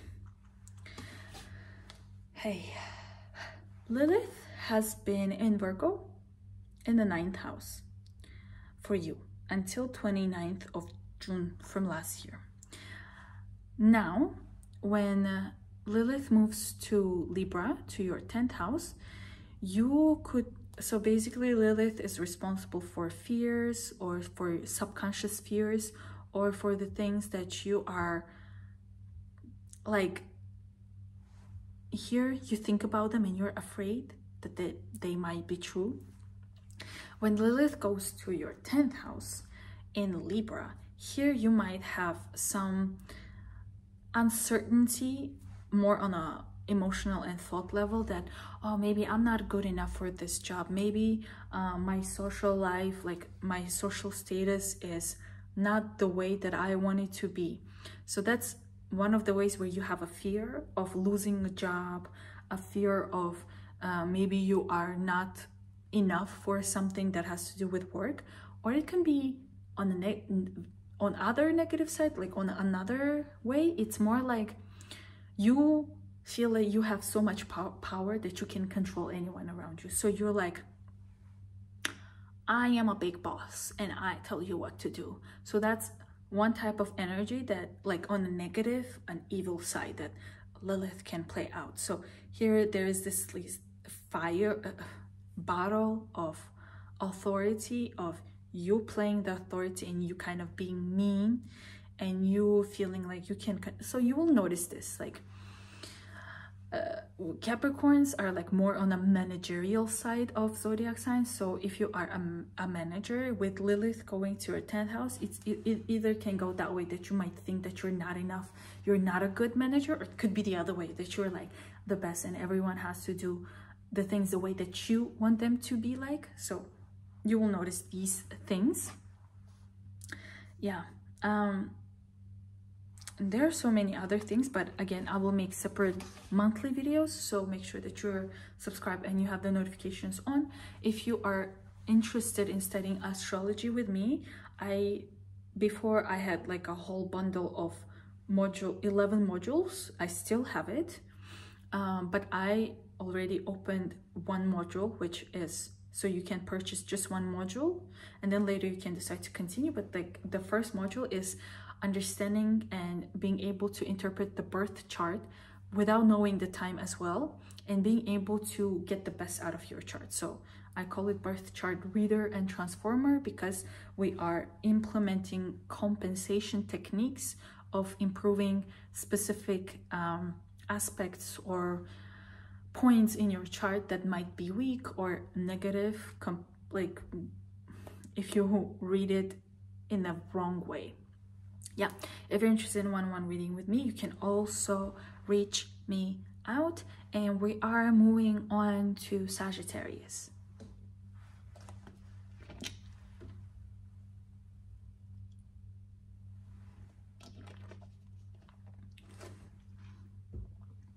Hello, dear Saggy. If you haven't watched the beginning of the video, please go back and check it out. It's very long. It's about major global aspects that are happening in the summer that I wanted everyone to know about. But here we're gonna go on faster and shorter aspects. So for this, you will definitely need your rising sign, your sun sign, and the moon sign. So let's get going. Right now, at the moment, this week, 2nd of June, maybe from 1st of June until 5th, 6th of June, Mercury conjuncting Jupiter in Gemini, and there are already 4 planets in Gemini right now, and it's very strong energy for you because it's in your 7th house of partnerships, friendships, strong business partnerships and love partnerships, and strong friendships.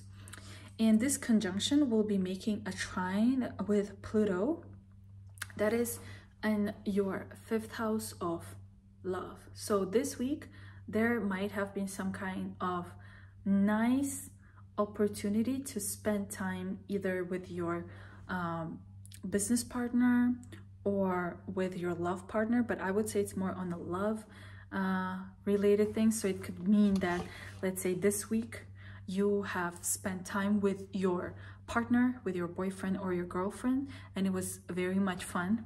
Maybe you received some kind of gift from them, maybe a free trip or some kind of cool gift. That's 1.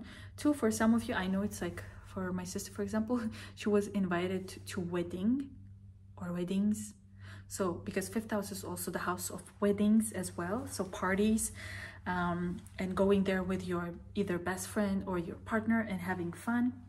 That's 1. Another way we can interpret it is doing the thing and working with clients. So basically, if you are in the field where you are providing consultations or you do contracts and you are obsessed with your job, which is like 5th house energy, then this is how it can be playing out, that you are starting working on some kind of partnership that brings you so much joy. It can be about relationships, about love, and etc. Yeah. It can also mean that during this period, some of you who have, let's say, who are social, like you have your social media, your YouTube channel, or your blog, during this period you are definitely getting more popularity and visibility, exposure. So until 17th of June, Mercury and Venus are in your 7th house of partnership, and everything that I just told you, like more communication, more conversation, and more negotiation and discussions with your partners, love partners or business partners. And it is definitely related to either a business or to love. So choose whatever is matching for you.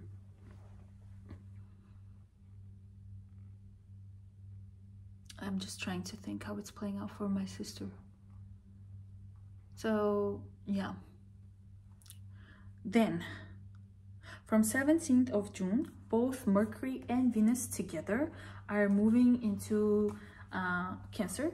They're going to your 8th house, and here you will start having opportunities that have to do with some kind of scholarships, grants, financial abundance that is coming from other people, from organizations, from governments, from parents, which is like inheritance, from banks, bank loans, applying for grants, applying for scholarships. And you might be receiving results already because Venus is there. So here, yeah, from 17th of June, you will be either applying or you already have applied, and you will be receiving results within June, July. And from 3rd of July, Mercury will go to Leo, to your 9th house of traveling. So some of you are going to be traveling or applying for higher degrees, or applying for language courses, or studying astrology with me, for example, or preparing documents for visa and traveling. And then Venus will join this location from 12th of July. So until 12th of July, it's still working on your financial matters. That's 1. 2, for others of you, until 3rd of July, there is more intense, intimate connection that is happening with your partner, whether business or love partner. So here you might be thinking about mutual funds, so merging your funds together, or if you're working with a partner here, you're connection with this business partner is going to get more official and more intense. So yeah, when Venus goes to Leo from 12th of July, some of you might start officially like traveling somewhere or studying somewhere or thinking about these topics, or let's say graduating, preparing your thesis, defending the thesis. So it's going to be very interesting period for you, because yeah, from 5th of August, Venus will enter Virgo and it's gonna go to your 10th house. And here Venus goes to your 10th house. It talks about you changing your status in terms of applying for promotions or getting a promotion or getting a notification about how much money more you will be making. So here when also Mercury is going to be in your 10th house with Venus together, here you will receive notification and news about your new position and notification about how much money you will be making. So let's say change of status from an intern to official employee and with official salary and money. So if some of you Sagittarius risings or Sagittarius who were wondering about getting a job or getting the job that pays, this is the period where you will be receiving those kind of news. However, from 5th of August, Mercury is gonna go retrograde in your 10th house. So here it can also mean that from 5th of August, you might receive opportunities from your employers. So during this period, you might reapply for some things that you have applied for before, redo some things that have to do with your documents at work. Yeah, I feel like some of you are going to get like a call or an email or some kind of notice from your previous employer about them wanting you back. And then from 15th of August, it's gonna go back. So until 15th of August, it's in your 10th house going retrograde. So here, be very careful with documents, making sure that you double, triple, quadruple check all the documents. And the thing is, here, if you submit some kind of documents for something, I don't know, for visa extension, for job application, don't be surprised if you get delayed answer or you don't get answer until the end of August. Because during Mercury retrograde, once you apply for something, once you submit something, it's gonna take some time. So make sure that you do it way before 5th of August. From 15th of August until 27th of August, Mercury is gonna go to your 9th house. So here, some of you might be really interested in traveling again to places that you have already been to before, or you will have this urge to travel somewhere again. And if it's like a new location, it might not be as pleasant, but if it's a location that you have already been to before, it's good. And here during this period, you might be redoing some things that have to do with either exams. So for those who are studying or applying for studying abroad, here you will have to redo things. Okay. And then Lilith. So Lilith will be changing sign from Virgo. It's gonna go to Libra, to your 11th house. And I think my Lilith on its own is in 11th house, so I can feel this one a lot. So here, when Lilith goes to your 11th house from 29th of June until March 2025, you might start feeling that, so basically you will start having trust issues with your friends. So you might feel that you don't trust your friends, or that your friends don't trust you, that they don't treat you properly, or the other person might be feeling the same way about you, that you are not treating them well. So this is mostly to do with, one, friendships, two, with things that you see online.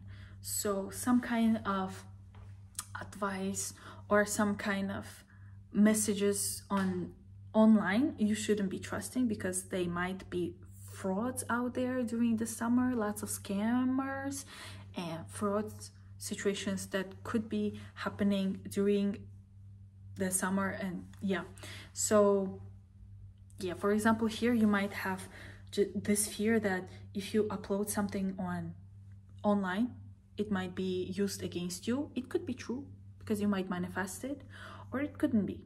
So just be careful. So if you think about it, then do something to prevent it, or just don't think about it. So if you notice yourself going to negative side, thinking about things that has to do with online and friends, you either stop yourself, or if you continue thinking about it and it's bothering you, then you are manifesting it. So you have to do something to prevent. So make sure that you don't trust whatever you hear or see on internet. And if you don't trust your friends, make sure to kind of bring it up to the conversation and try to resolve the things that are bothering you, because it's going to bother you for sure, because I have this. So I have trust issues in general with people in my life. So not people in my life, friendships, because 11th house is about friendships and online. Yeah, that's why I have so many Google Drives. And I save everything on YouTube. Yeah, so okay. All right.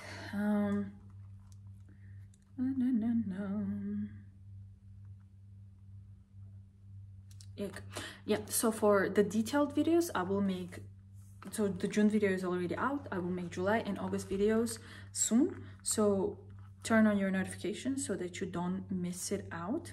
And if you're interested in studying the basics of astrology and trying to, if you want to learn how to interpret birth charts and understand yourself and people around you, not necessarily predict things, but just basically understand the psychology of people around you and yourself, and how you can make the best out of your chart by transforming it, by compensating negative or weak aspects to their potential, you can join. We're finally live. So from today, module 1 is open for purchase, and you can find all the details in the website that I created and launched yesterday. Super excited for it too. And if you're interested in one-on-one reading, you can always reach out to me, and we're moving on to Scorpios.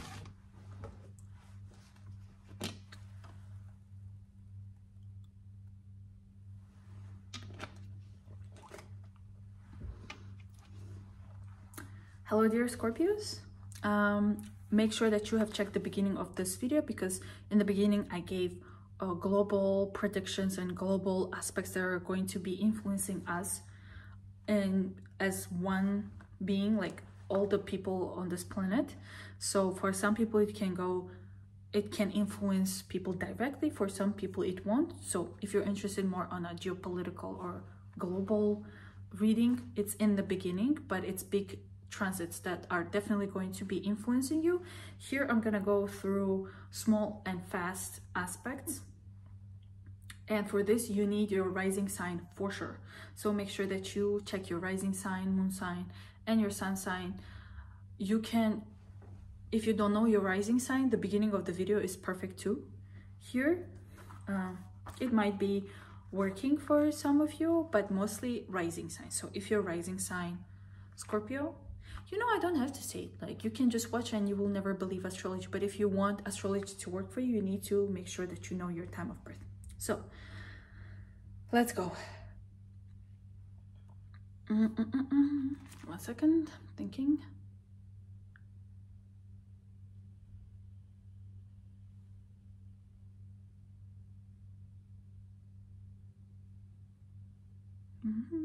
Sorry.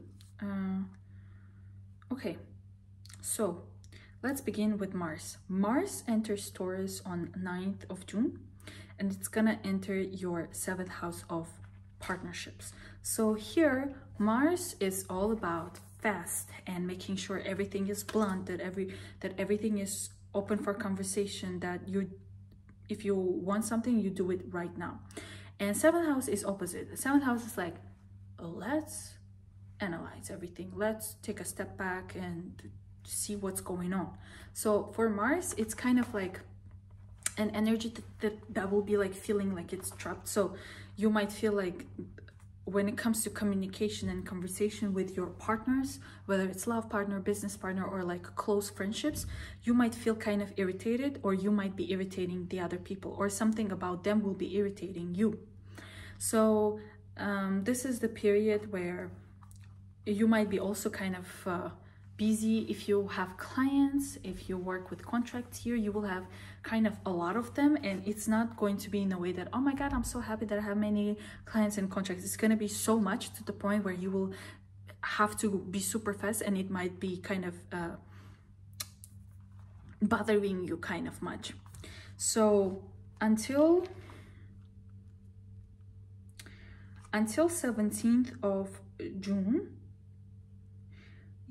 until 17th of June, Mercury, Venus, Jupiter are all in your 8th house. So here in the 8th house, you are receiving opportunities that are related to, first of all, grants, scholarships, inheritance, big money, loans, money from outside of you. So people from organizations and other people's money that are coming into your life. So it can be organizations, schools, grants, investments, trading, and etc.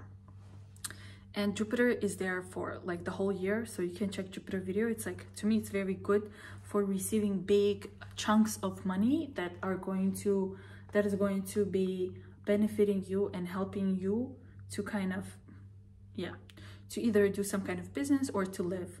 But apart from that, 8th house is also responsible for intimate connections and getting intense with intimate connections. So those topics are getting deeper.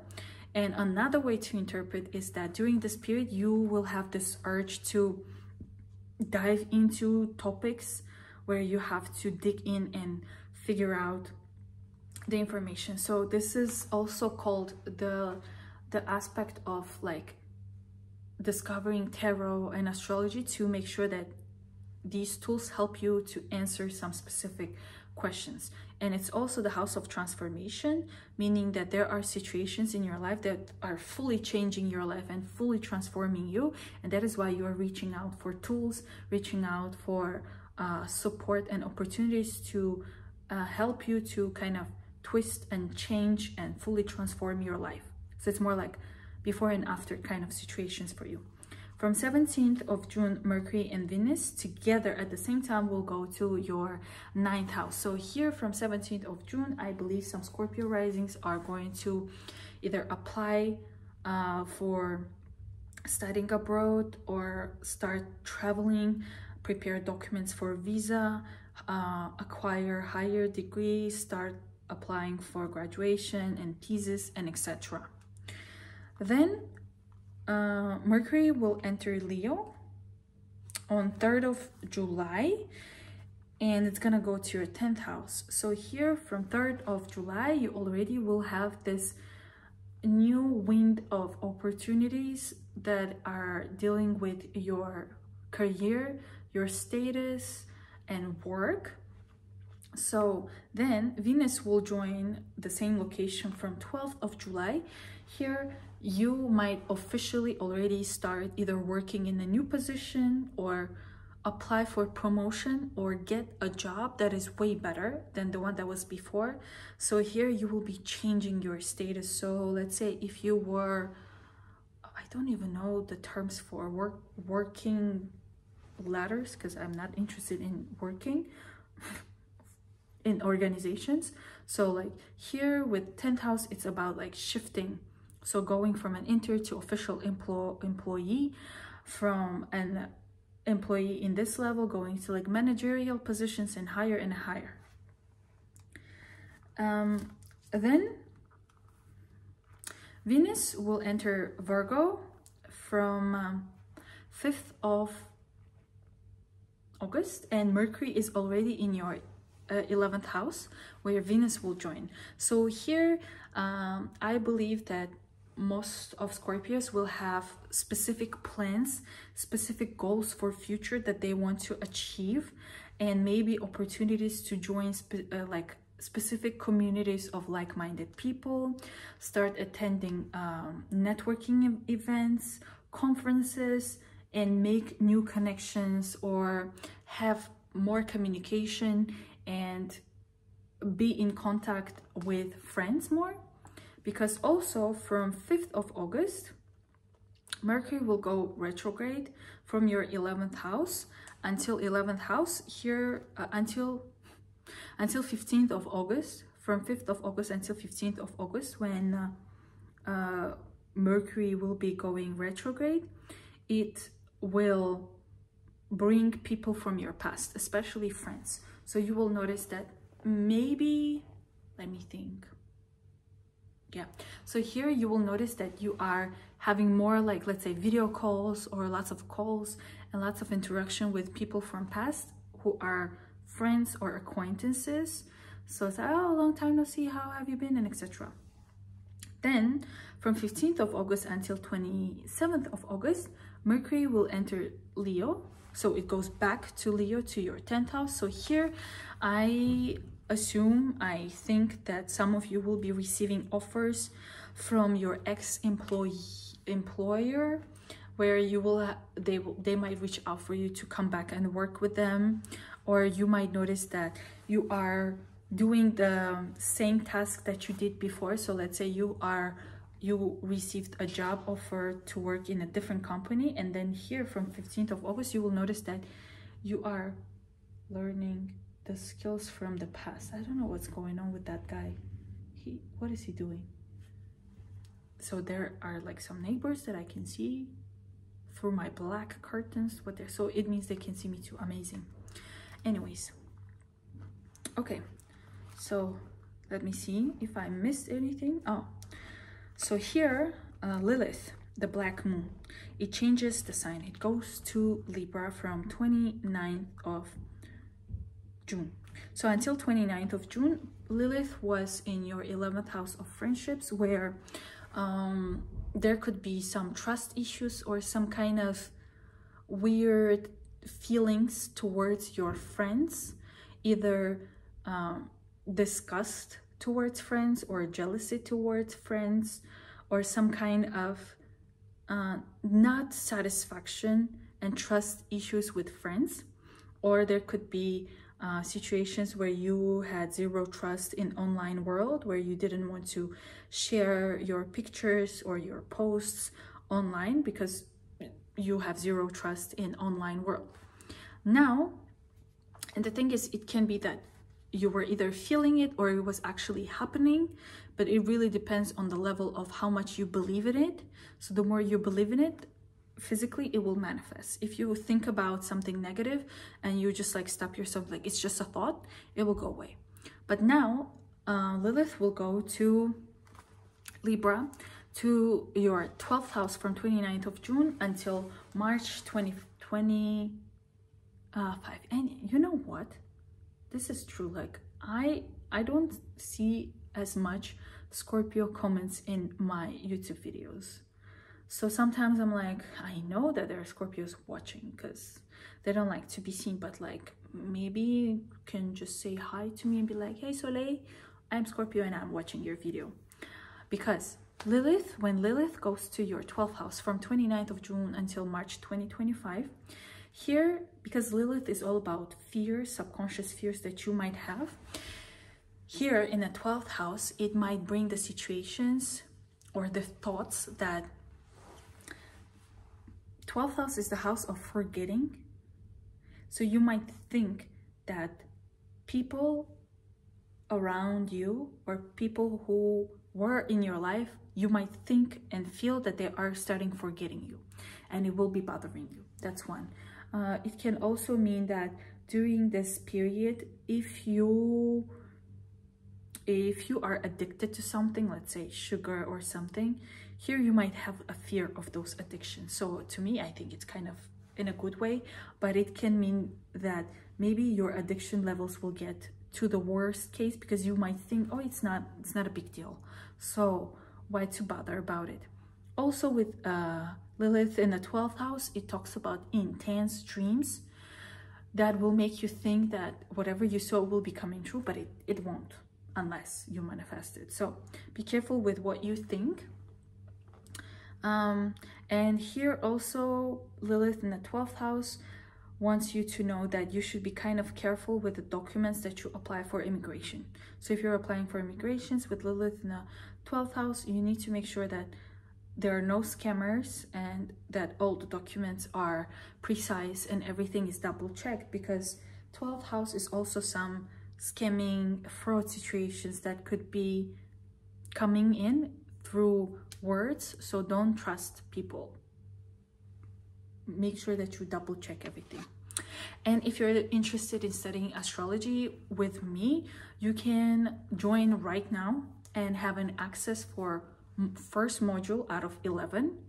And the first module is about learning about yourself and other people around you. So it's like astropsychology. It's being able to learn and understand and interpret birth charts of yourself or people around you to understand if you can trust them or not. And also learning how to compensate on negative aspects. So for example, I told you Mars doesn't like to be in the 7th house. So that energy, how can you use it? Because it's still an energy that you can incorporate into something better. So achieving fullest potential of your chart with astrology compensation, that's what we're going to study in the first module. And there are discounts. You can still join for 11 modules if you want to get bigger discount, or you can try with first module and just learn about yourself. And we're moving on to Libra. A sip of water.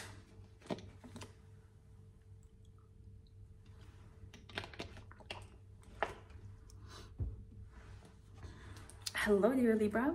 Make sure that you're checking your rising sign, your moon sign, and your sun sign, especially in this part of the video. Rising sign is way more important.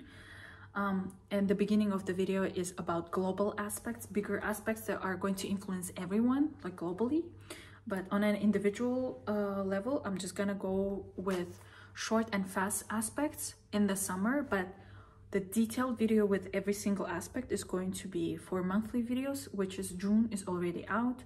July and August are going to be uploaded soon. So have notifications on to not miss them out, and go back and check June video if you haven't.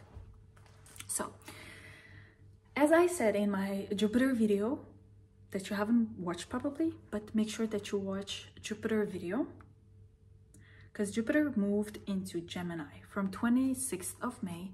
Jupiter is in Gemini officially, and everyone who has strong air and fire sign are going to be blessed and kind of lucky, because Jupiter in your fellow air sign is going to bring you lots of luck and abundance into your life. And for you, it's specifically located in your 9th house of blessings and good luck. And right now, this week, from 2nd of June until 5th or 6th of June, Mercury joins Jupiter, and they're gonna make a trine with Pluto. That is in your 5th house. So to me, there are some kind of, this week, let me know what happened for you. So to me, it looks like maybe some of you received either a gift to travel somewhere, a ticket of free bonus, or some kind of bonus or some kind of discount to travel somewhere. Some of you might have met someone abroad, or it could be that in the past week and like this week, you probably spent together time with your love partner abroad. That's for one part of Libra risings. For other Libra risings, because the 5th house is responsible for business and kids as well, it can mean that for some of you, this week has brought opportunities for expanding or receiving some kind of opportunities to work on your business, to work on your baby. And for those who have kids, this week you probably received good news about your kids either getting accepted to kindergarten or graduating or etc. Some news related to that. So until 17th of June, both Mercury and Venus are in your 9th house. So to me, some Libras are either graduating or applying for universities, applying for visas, or traveling. And it could be that you are planning to travel, or you are already traveling and you are enjoying, because Venus in the 9th house brings lots of joy, new partners, like love partners. And applying for universities is also one of the ways that it can be interpreted. But also 9th house is the house of abroad expansion and foreigners. So some of you are probably involved and are communicating and working and dealing with foreign or international things. From 17th of June, both of these fast, small, tiny planets, tiny, I mean, tiny compared to whatever, just watch the beginning of the video. From 17th of June, both of these planets will move to Cancer, and here you will have your status change. So here, I feel like for some Libra risings, some period of your life is ending and now you're moving into the next. So for example, from 17th of June, some of you might graduate and now you are no longer a student. So your status changes from being a student to being a graduate, from bachelor's to graduates, and etc. For some of you, maybe you were a student or you were looking for a job. Now from 17th of June, you will already receive opportunities, or you will start applying. And when you see opportunities, some of you are getting proposed, some of you are getting proposed like to get married, some of you are actually getting married. So it's like big change of, you know, your status. So going from an employee to manager and etc. Then from 3rd of July, Mercury will go to Leo, to your 11th house. And Venus will also enter Leo on 12th of July. So from 3rd of July, most of you will notice that you are extremely busy with communicating with people, attending conferences, attending network events, meeting more people, or joining communities where you can find like-minded people. Some of you could be learning astrology, for example, with me, because 11th house is responsible for astrology and community. So finding your own community of like-minded people. There are not a lot of astrologers. I cannot talk about astrology with anyone in my life because nobody cares about it. Yeah, so that's one way that you can interpret that. But also, if you are a social media person, like you have your YouTube or you have your blog, and it's important, it's the source of your income or the source of your life, from 3rd of July and then also from 12th of July, you will, from 12th of July, you will notice that you're getting more recognition, more fame, more people are following you. And from 5th of August, Venus and Mercury are already in your 12th house. That has to do with immigration, that has to do with some secrets and some cleansing and behind the scenes situations and traveling, working remote here. Venus and Mercury will be there from 5th of August, for sure. And here for some of you, you will be either applying for immigration processes or going on retreats, going somewhere, like traveling somewhere abroad where you might, from outside might look like you're in isolation. You are like, it's like solo trip kind of way. What else? Some of you during this period will get more inspired and creative, and others of you, as I said, you might be applying for immigration procedures, preparing documents for relocation and moving. Also here you might be receiving opportunities to work on some kind of, do some kind of job without telling anyone. So it's like working remotely, working on cruise ship, on ocean, not on land, working on water and nobody knows about it, those kind of situations. And from 5th of August, Mercury will go retrograde from your 12th house. And then it will enter Leo on 15th of August, going back. So until 15th of August, there could be situations to do with all of these procedures that I just mentioned. So maybe there could be delays with your documents, or maybe there could be delays with your flights. So you need to make sure that you double, quadruple check all of the documents that you have in advance before 5th of August. And then from 15th of August until 27th of August, Mercury will go back to Leo, to your 11th house. Here you will notice that people from the past are coming back, friends, like-minded people, and etc.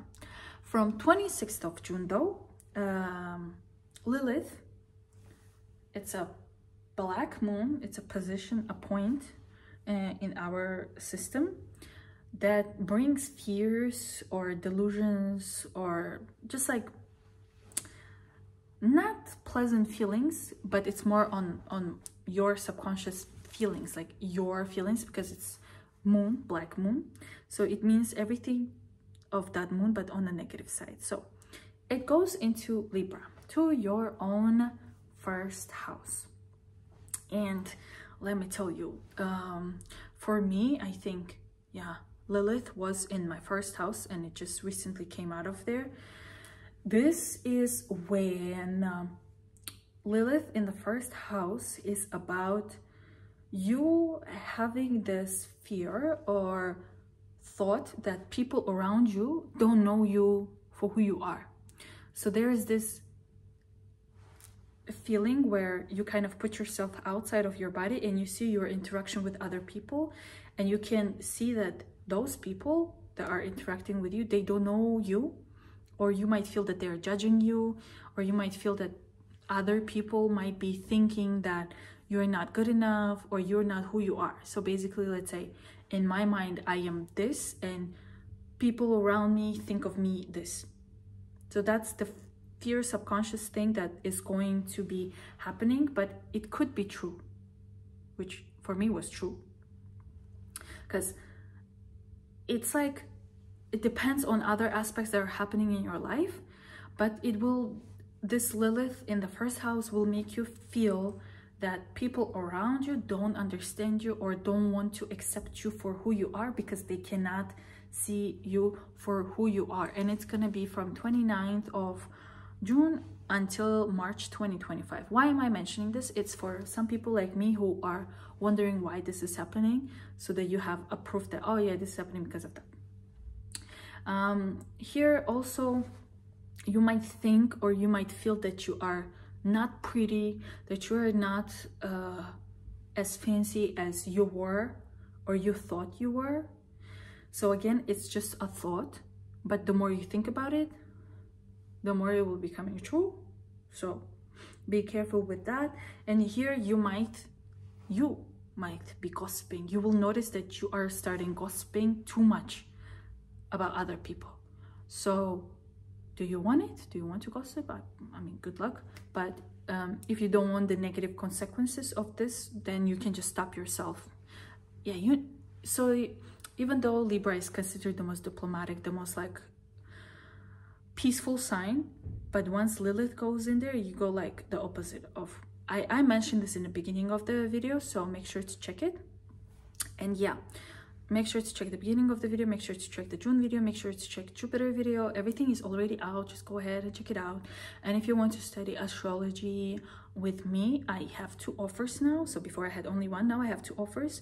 The first offer is still on. You can still purchase 11 modules going from 0 to professional astrologer and starting your own business and forecasting and doing things for other people and helping. That's the offer 1. It has discounts for sure. You can join in now and you can get access to videos every Monday, Wednesday, Friday, enter live Q&A sessions and enter practice sessions that are 2-3 hour long every week. That's one. Or you can just start with module 1, which is birth chart reader transformer, where you will learn how to interpret personality, a person's chart, and how you can implement compensation techniques to improve or to get the best out of specific energy that might be weak or negative in one's chart. So it's good for understanding yourself and understanding other people, and it's just 1 module, 15 lessons, and we're starting today, and it has discounts, so you can check that out. And if you're interested in one-on-one reading with me, you can also check the link down below. And I'm moving on to Virgo.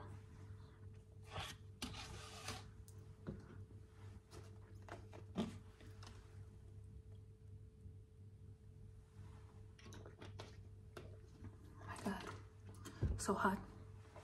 Hello dear Virgos, I received your comments, so now I'm for sure, I know that there are Virgo people watching, but actually I'm very analytical, so I count it's still less compared to other signs. So I was right, but at least now we know that there are Virgo people who are watching. So please make sure that you are checking your rising sign for this part specifically, and you can check your sun sign, your moon sign too. And in the beginning of the video where I talk about global aspects, you can watch with your sun sign or your moon sign and still get some perspective of what's gonna happen. Here we're gonna go through smaller and faster aspects throughout the summer. It's intense, okay? I mean, intense meaning there's so many things happening, so I'm doing my best to give you an overview of what's gonna happen in summer specifically for you in this part. And in the beginning it's more on a general geopolitical kind of level, and then monthly videos are going to be out. June is already out, don't miss out on a June, trust me. Then June and August I will upload soon. So let's go. Mercury is your planet, okay?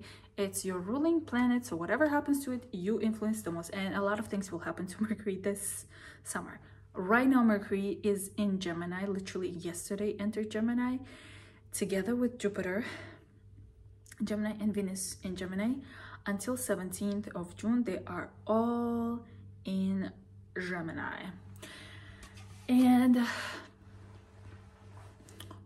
yeah, all of these planets are in your 10th house, depending on your time of birth. Actually, it can actually change, but they are in your 10th house, where career, your status are being the center of your attention. So here you can notice that until 17th of June for sure you are very passionate about either applying for promotions, getting a new job position, or working harder on your career or what you're doing.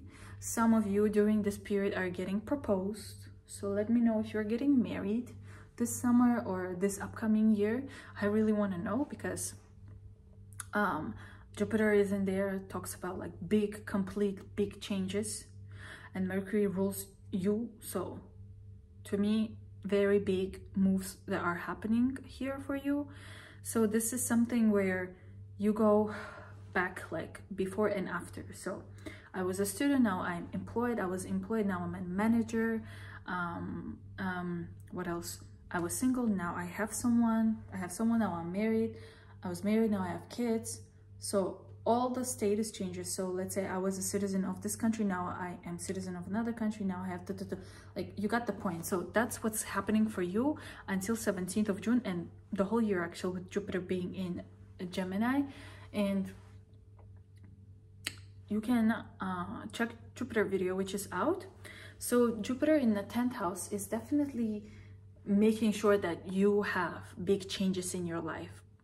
And it really depends on how Jupiter position you are to feel it on a positive side or more on a tense. So if you work with Jupiter, it's going to be, or everything is going to be fast, smooth. If you don't work with Jupiter, it's might feel slow and tense. Yeah. So from 17th of June, both of these planets, Mercury and Venus, will change the sign. They're going to go to Cancer, to your 11th house. Here you are going to be very much busy studying astrology, for example, with me, attending lots of events, attending lots of conferences, networking, making new friends, working in some kind of project together with someone, joining communities of like-minded people, being online, going on Tinder and meeting people from all of these kind of events. So if you were wondering how can you meet someone if you're single, here during this period online, what are those apps called? Those apps, or going through these kind of events that I just mentioned. From 3rd of July, Mercury will enter Leo. It's gonna go to your 12th house. and then Venus will enter to your 12th house as well. So in July, you will notice the shift in the vibes and what's happening in your life. Here, you will notice that you're more getting into your own head and trying to understand yourself better.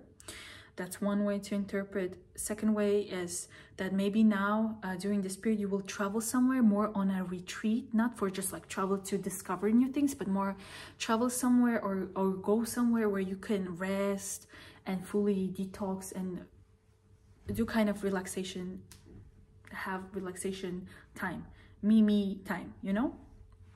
Then it can also be interpreted in a way where the situations with immigration procedures, with changing your citizenship, are going to be either in your head or you will start acting on it. So either preparing documents for immigration, that makes sense, preparing documents for immigration, preparing documents for extending your visa, or applying for some kind of other ways that you can extend your existence in a specific country. So yeah, that makes sense because I'm going through that at the moment. So that's why I'm saying that makes sense. That's why I'm looking like this, because I just literally came from an immigration office because I was trying to extend my whatever. You got the point. This is something that's going to be happening. Also, with this two planets being in your 12th house, you might receive opportunities to work online remotely, or work in some kind of place where you won't necessarily share with other people. And you will see how it's going to play out, because from 5th of August, 5th of August, Mercury is already in Virgo, in your sign, and then Venus enters to your 1st house. So now from August, on a visual level, you will be glowing, you'll be attracting a lot of people who will be just like, who's that crazy chick I see over there? That's Virgo. You'll be like the center of any kind, like you're gonna be on the spotlight, because Venus goes to your 1st house. Here you will be feeling fancy, you will be feeling bougie. But the thing is, Mercury is going retrograde the same day from your own sign. And here, the way that I see it on the positive side is more like Mercury will go retrograde on your 1st house of your physical appearance of yourself, and Venus is entering there. So here, to me, it's like if you were nostalgic about your appearance or how you were and what kind of person you were like few years ago, and you felt like you're no longer that, now it will feel like, oh my god, I'm getting back to the shape that I had 2-3 years ago. Now I'm going back to my old style. Now I am feeling like I did before, which was way better than what I feel right now. So that's the type of energy that I can feel that is happening, especially until 15th of August, because from 15th of August, Mercury will go back to your 12th house, and until 27th of August, it's gonna be in your 12th house, where you will be either preparing additional documents for your immigration procedures, or maybe here you will be receiving offers to work in job positions that you worked in before. That's why it's going to be secretive. Maybe you told everyone, I'm no longer gonna work for them anymore. The boss was shitty, it was horrible. And during this period, Mercury goes back, and you might receive an offer to work for that company. And because you already told everyone that you will never do it, you might feel like, I'm not gonna tell anyone, I'm just gonna work on my own. That's one. And I'm getting hot. Here is one thing. Tell me if it's true or not, because Lilith, which is a black moon, it's literally a point in the sky where it brings all the dark, unpleasant feelings that the moon has. So Lilith has been in Virgo for past year until 26th of June, but it really depends how much your 1st house has Virgo. So for me, I have Virgo 1st house. I have Virgo in my 1st house, so I can definitely agree with everything that Lilith did when it was in the 1st house. even though it's still in Virgo, but it just changed to my second house. But in the past year, please let me know if it's true or not, you might have felt, and that's why it makes sense with Venus and Mercury going to Virgo, where you will feel way better about yourself, how you look, because when Lilith was in your first house, you might have had some thoughts and feelings that you are ugly, that you are not pretty, that people don't see you the way you should be. It's like people around you didn't accept you for who you are, or that's what you thought, or people were treating you in a way that you didn't want to be treated, and that's more on a what you were feeling or thinking. And it could be probably true, because if you felt like someone is not appreciating you for who you are, or they're not seeing you for who you truly are, it could be true. But now Lilith will change the sign. It's gonna go to second house of money. Here Lilith in the second house will make you have some trust issues with money. You will have this fear of losing money. You will have this feelings of like, oh my god, what if I like buy something and they scam me? It's happening for me already. I don't like it. I'm like, I was wondering why that. Now it makes sense. Like, I love making this kind of videos because I'm like, I start realizing some things. I started noticing that, and here's the thing. In Libra, it's about one-on-one interaction, one-on-one things to do with communication or consultations. I have been trying to pay for a consultation and I couldn't do it for 1 week. And I was wondering why it's happening. Then I wanted to do a consultation, like I wanted somebody else to do a consultation for me. And I was like about to pay them. And before I paid, they showed me their true side. And I was like, oh, hell no, I'm not paying them. So during this period, you might have fear of being scammed when it comes to money, or you will have this situations where the money will be going and you won't understand where it's going. Why is this money going? So for example, literally like the moment it moved to my second house, I received notifications that some kind of random subscriptions are taking my money, and I'm like, who are they? Like, what is this? And I open it, I don't even know what is this subscription from. So try to be aware of scammers and try to fight with them if you can. Just fight with them if you can. So yeah, if you're interested in studying astrology with me, now I have 2 offers. One is the whole Astrologer on demand course that consists of 11 modules, going from 0 to all the way advanced, being able to help other people, being able to make money from astrology. And yesterday I launched and I opened the first module for sale for people who just want to learn how to read a birth chart and how to do astropsychology of understanding people, understanding themselves and understanding other people, and learning how to get the best out of your chart, which is called compensation astrology, where you can see that if there is some kind of weak planet or a weak position or negative aspect, you can use that energy to compensate it for something better. So that's the first module. It consists of 15 lessons. It's going to be very intense every Monday, Wednesday, and Friday. Today's Wednesday, so we're starting our first session. So all of the sessions are going to be live and recorded. So if you join later, you will still be able to access all the recorded videos.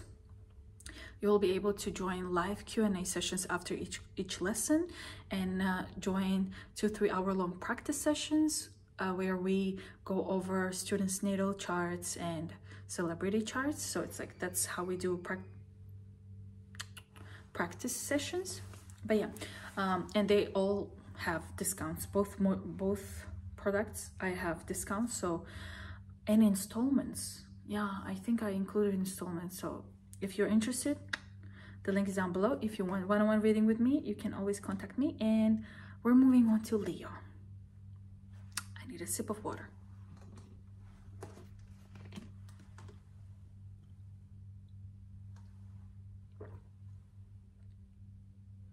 How's too much water? Whew. Okay. Hello, dear Leo. Make sure that you are checking your rising sign, your moon sign, and your sun sign. Especially here, rising sign is important. Don't forget to go and check the beginning of the video where I'm bringing more on a global level aspects that are happening. Here, we're gonna go with short and fast aspects just to give you an overview.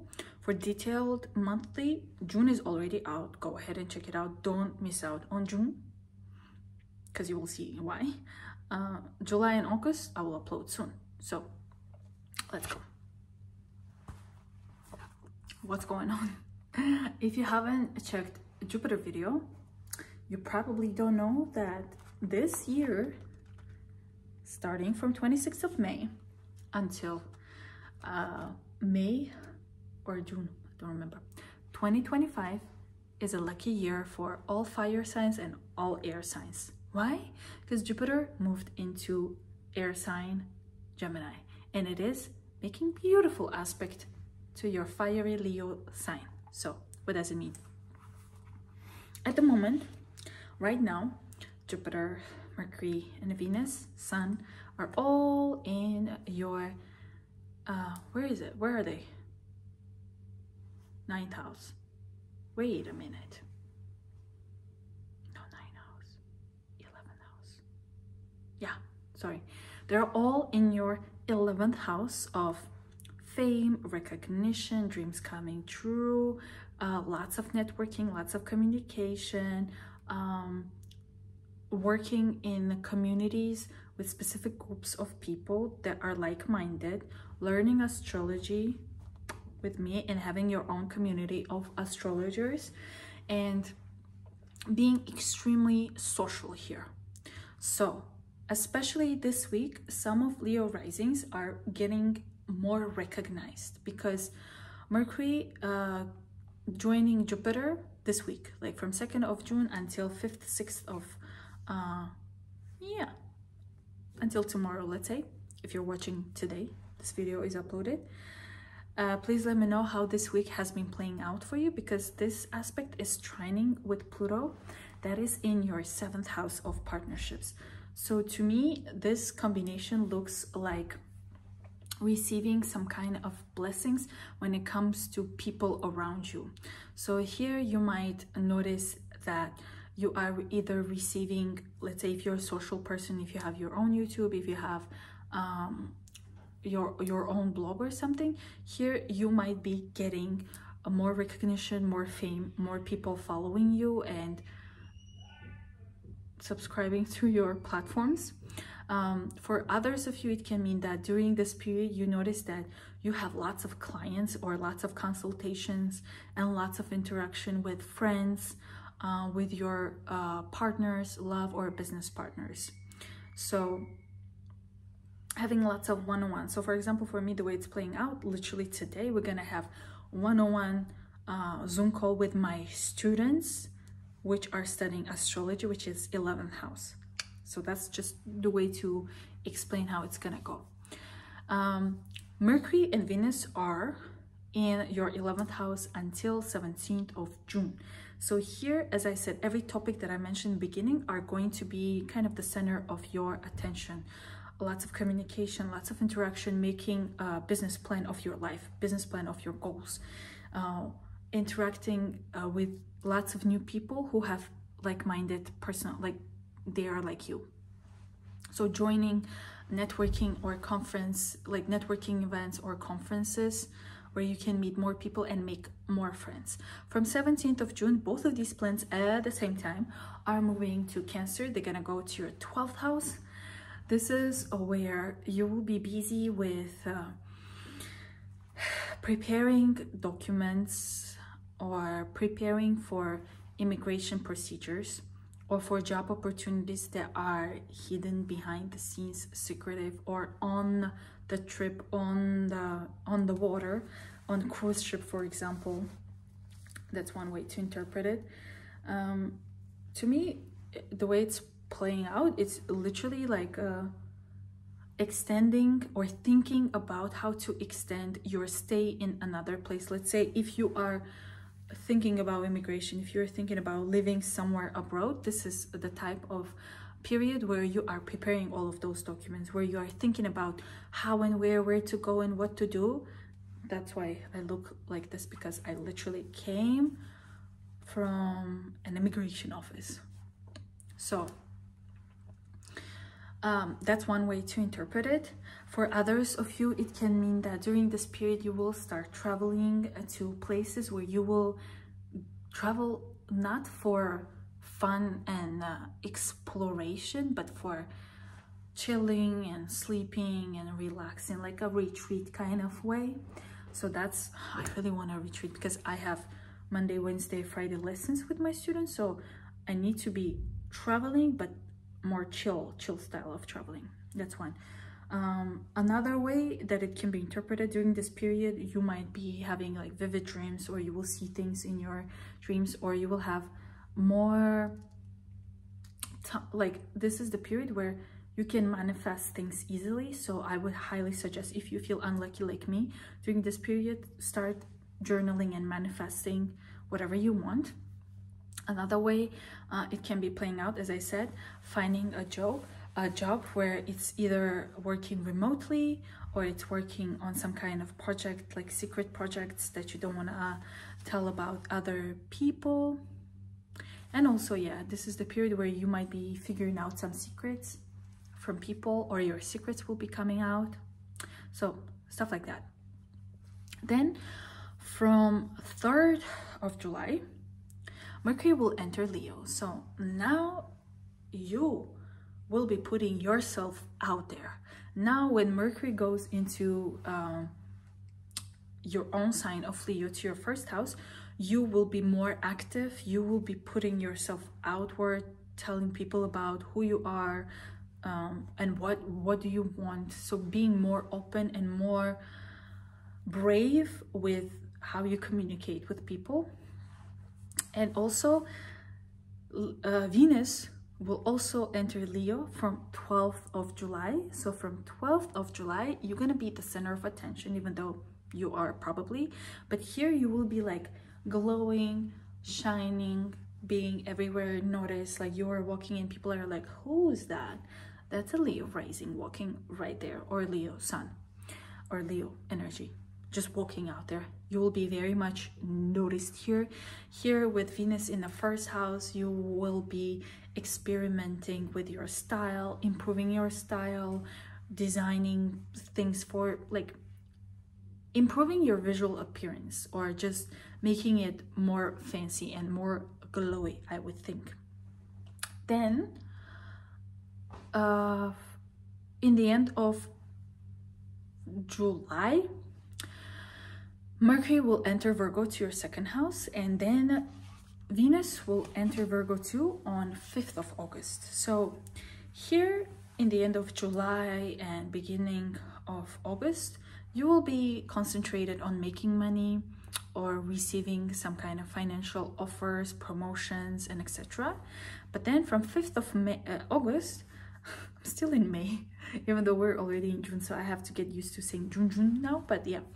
So from 5th of August, Mercury will go retrograde in your second house until 15th of August. Here, there could be situations and situations where you will have to prepare, redo some documents and apply for jobs or receive offers from the companies that you worked in before. So I noticed, because I am a Leo rising and my second house is starting with Virgo, literally whenever, when Mercury goes retrograde, I don't receive messages from exes because I don't have them. Or I do. Yeah, anyways, I receive offers from ex companies to either help them, ex-employers to either help them or to do something for them. And I notice it's literally for the period when Mercury is retrograde. So this is the type of situation that can be happening for you. And then from 15th of August, it's gonna go to Leo, back to your first house. So here I would not recommend doing any drastic changes to your physical appearance. So make sure that you remember this. So from 15, I know if you're a Leo moon, Leo sun, Leo rising, you always want to do something with your physical appearance, like with the way that you look. From 15th of August, do not. No bleaching, no cutting short. If it's something that you constantly do, it's some kind of routine, which I highly doubt. If you're a Leo energy, you just like either this or this, either this or this, either this color or different color. So don't. What else I can suggest here? Yeah. Number one rule with Mercury retrograde: no surgeries, no drastic changes to your physical body. So the only thing you can do with Mercury retrograde in your first house is do a health checkup. Go and check out your physical body and see how is it doing during this period. It's good for doctors to see the things that they might have missed last time, for example. So yeah, then Lilith, the black moon, it's a point in the sky where it gives all the, I'm saying dark sides, and literally this is what I see, dark. You got the point. This is fine. Yeah, so all the dark sides of the moon, and it has been in your second house. Again, depends on the degrees of your chart, but like Lilith in the second house until 29th of June for you might have it might have given you the fears about money, that you might lose money, that people will scam you, or that you need to save up more money, or you have been like spending money left and right and you were scared that it's not enough. Now Lilith will go to third house, and here you might have some kind of situations or fears of having frauds, or people cheating on you, or people scamming you. Or here it can also be that during this period from 29th of June until March 2025, I would not suggest buying any kind of technology unless it's double, triple, quadruple checked, because you might be either scammed or there could be some kind of fraud. You're so lucky, like today the sky is blue in Belgium. Usually Belgium is gray as hell. Yeah, so yeah, that's what Lilith in the third house can do. So it's it can also give the fear of traveling, the fear of riding, like driving a car or riding something. So for example, I don't have a fear of driving, but I don't want to drive because I'm scared that I might kill someone. So during this period, you might have those kind of fears. All of a sudden, you're like, what the hell is happening? Why all of a sudden I'm scared to drive a car or be in that transportation? So it's just a feeling. Once you catch that feeling, just be like, get out of here. I don't need you. Or if you overthink it or way too much think about it, you will manifest it. So here you should be careful. Especially here, I would not trust what I see or what I hear on social media. And also the third house is responsible for siblings. So maybe you might think or feel that your siblings are lying to you, or people around you, neighbors, like people that you see day to day, commute with, you might feel that they're lying to you or there's some kind of scam situation. So again, you either have to be cautious in a way that you stop yourself from thinking that way, or if it actually starts happening, then you'll have to find your way to solve the situation. But that's what we're gonna actually study in the first module of Astrologer on Demand.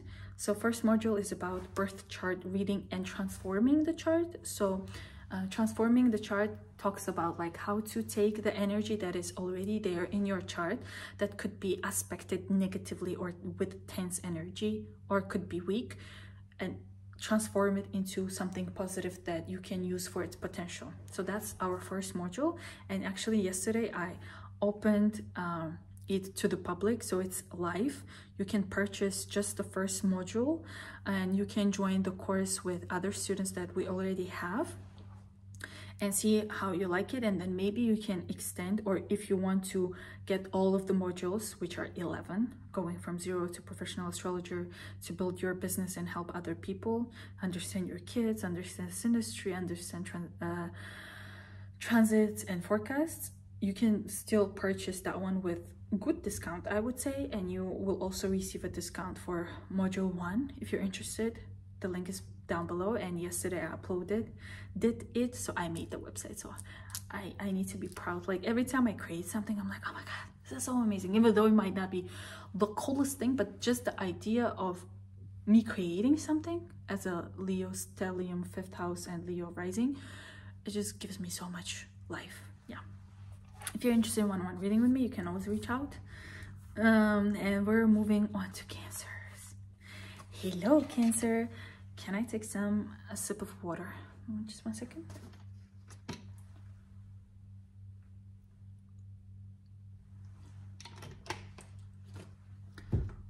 Dear Cancer, make sure to check the beginning of the video for global aspects that are happening and they're gonna influence almost everyone.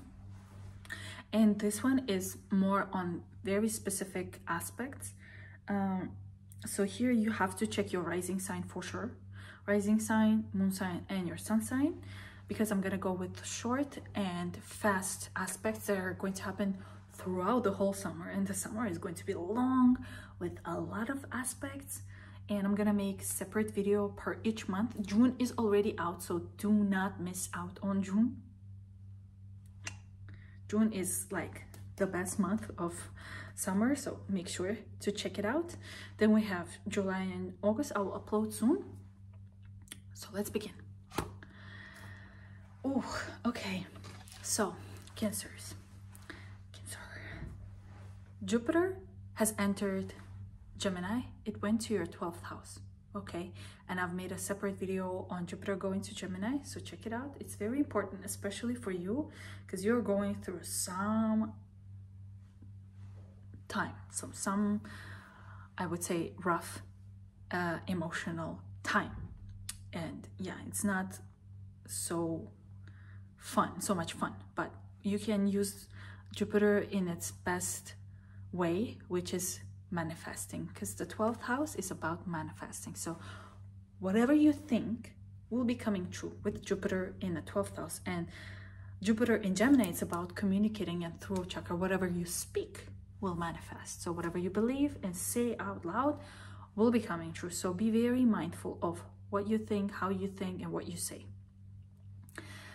So right now Jupiter is in your 12th house. Sun is in your 12th house. Mercury is in your 12th house, literally yesterday entered, and Venus is in your 12th house. So all of these energies for you are giving lots of crazy psychic abilities and dreams.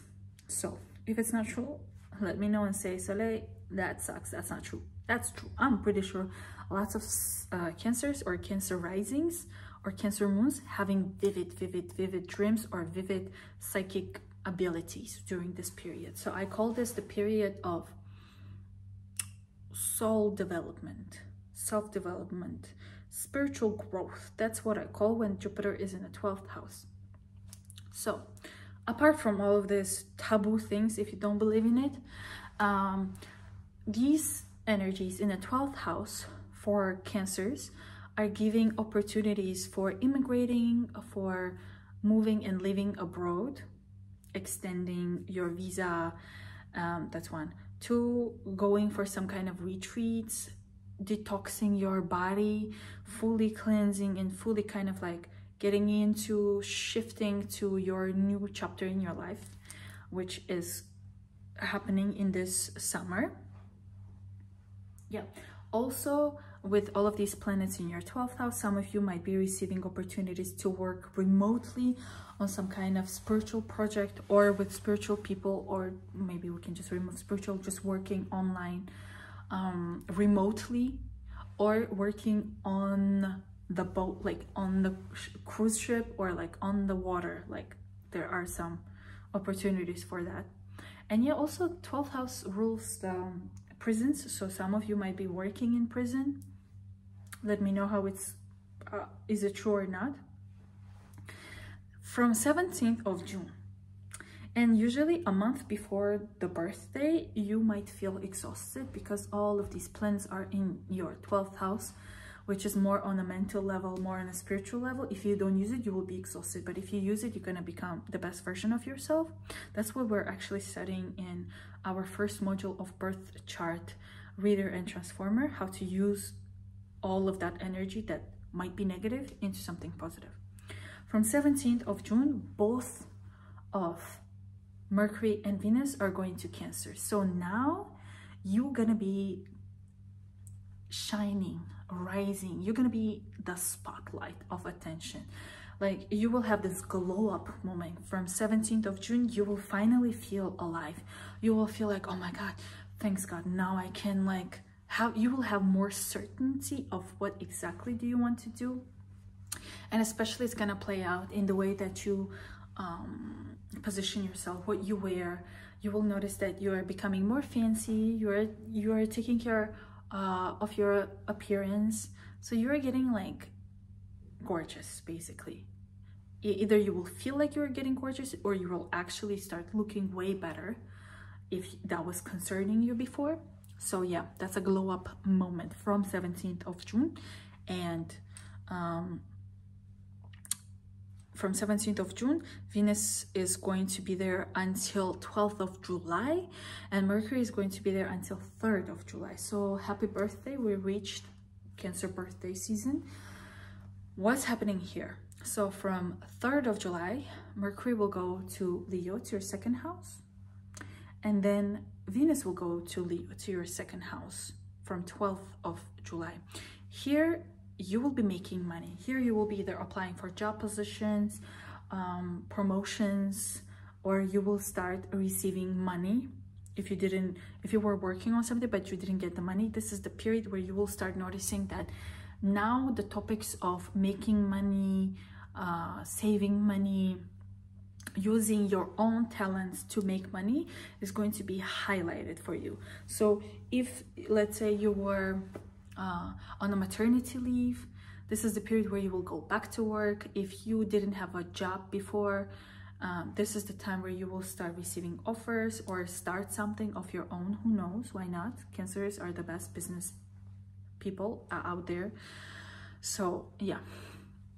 Then from end of July, Mercury will enter Virgo, and then Venus will enter Virgo on 5th of August. So then your focus will shift to communication, networking, technology, buying cars, doing some things, and buying some kind of gadgets. However, Mercury will decide to go retrograde on 5th of August. It's gonna go retrograde until 15th of August. It's going backwards from your 3rd house. So in your 3rd house, Mercury in the 3rd house going retrograde brings a lot of communication with people from your childhood. It's either siblings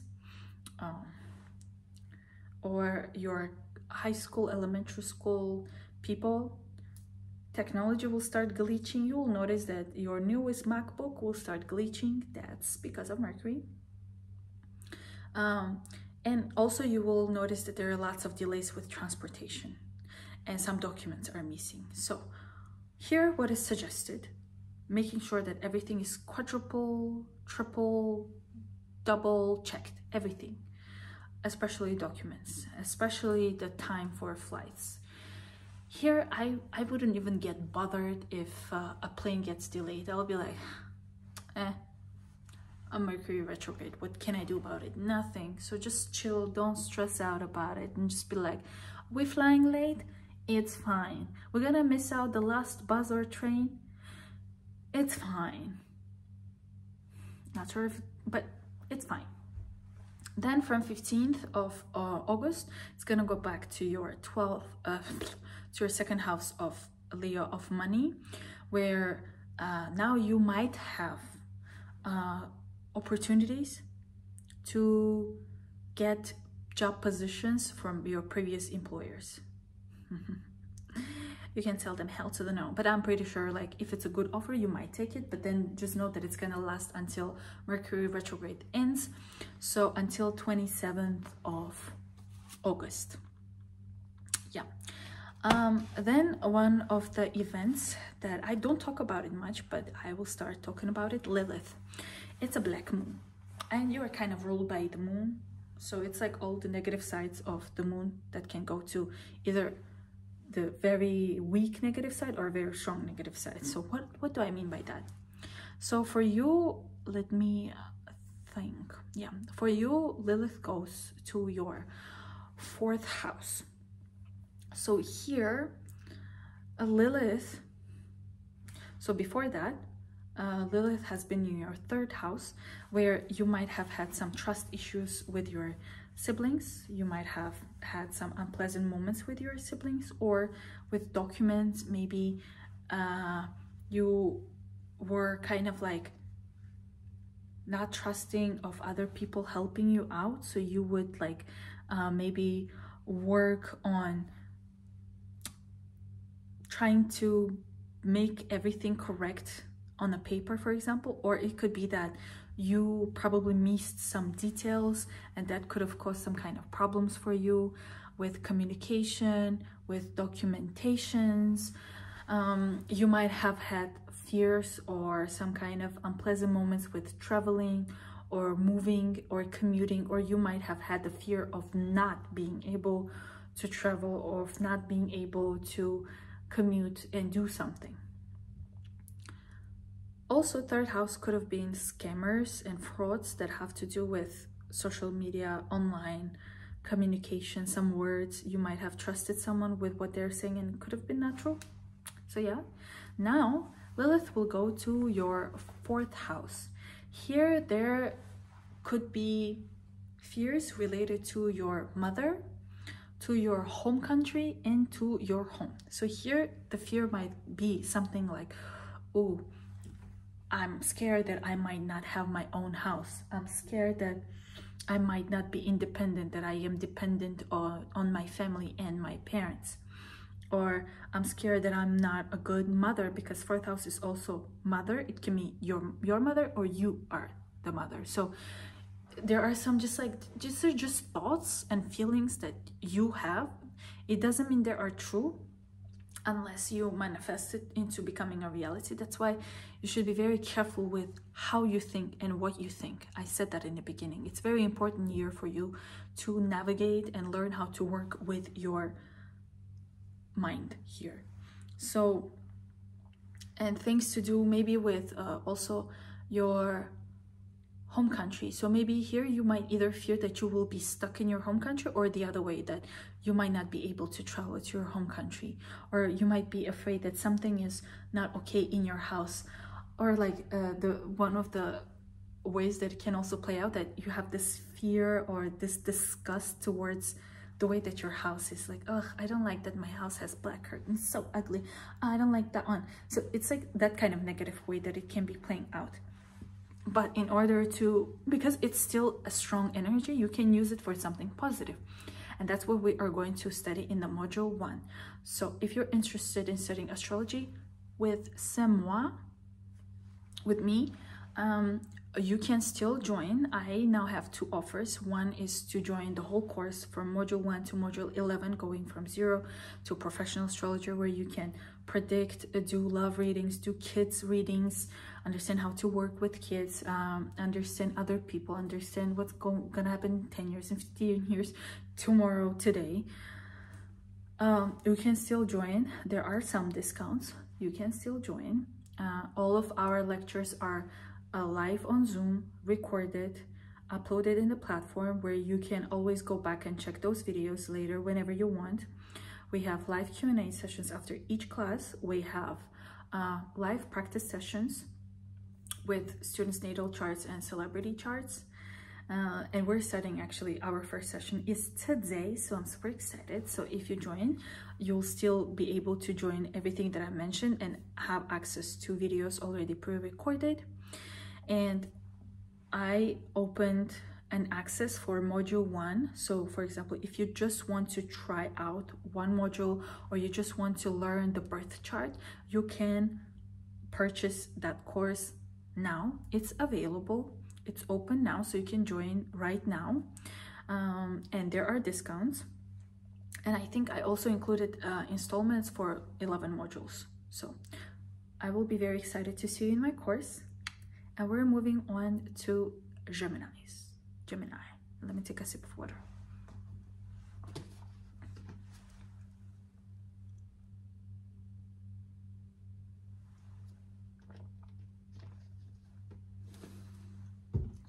Hello, dear Gemini. Happy birthday. Whee! Hey, actually, my Jupiter is opposite to Gemini. It's in Sagittarius, and I like Gemini people, but I don't meet them as often because they're like so opposite to me that they come and then they go for my life, and then I'm like yeah. So yeah, I don't know why I brought that up, but like, if there are Geminis that are watching, I miss you guys. I have many Gemini friends and I miss them all because they just come into my life, they boom, boom, boom my life, and then they just like poof, disappear. Okay, so let's go. This moment right now, especially from 26th of May, tell me, please tell me if you feel different, if you already started feeling this new wave of new fresh opportunity that, okay, we're like now moving forward, now we know where we're going, now we know all the secrets are out, now I know what to do, who I can let in my life, who I can be like bye bye, ciao ciao, cacao. Let me know, because why?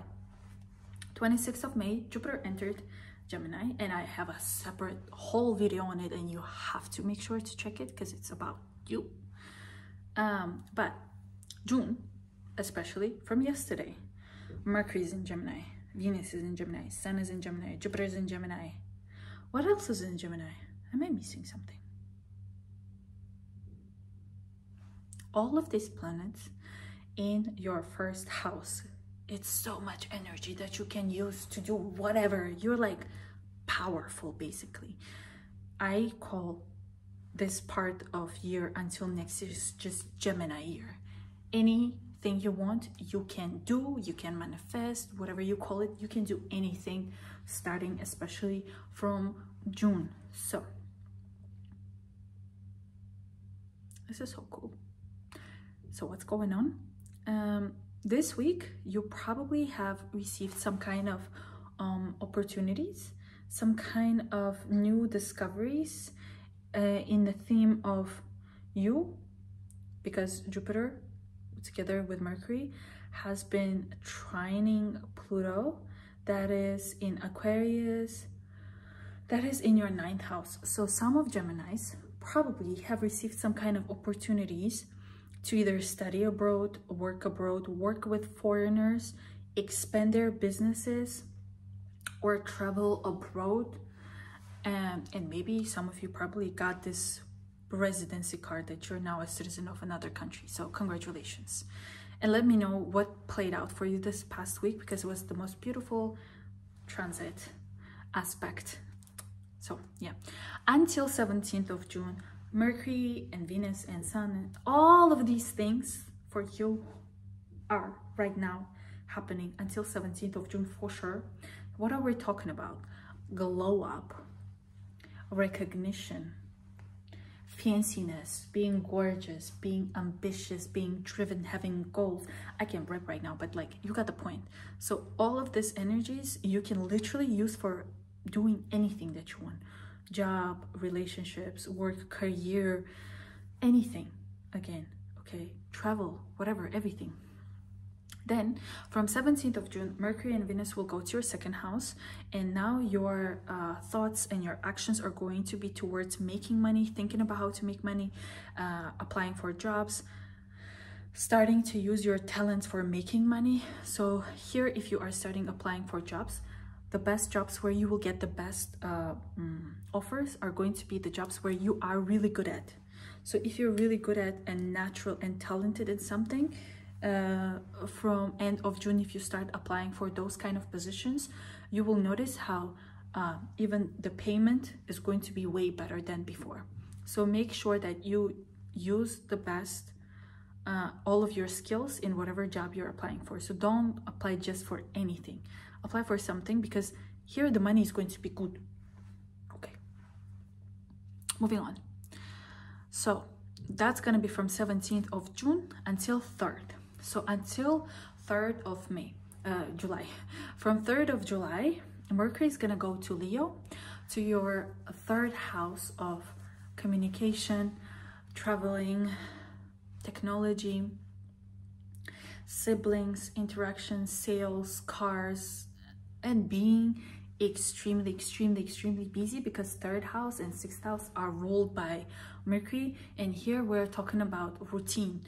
We're talking about being extremely, like, very much busy. So busy by either going to school, studying, or finding a job, or communicating with your neighbors. So let's say during this period you move into a new house and you have new roommates and new flatmates, and you're spending more time with them, more time interacting, going to some kind of networking events, socializing basically.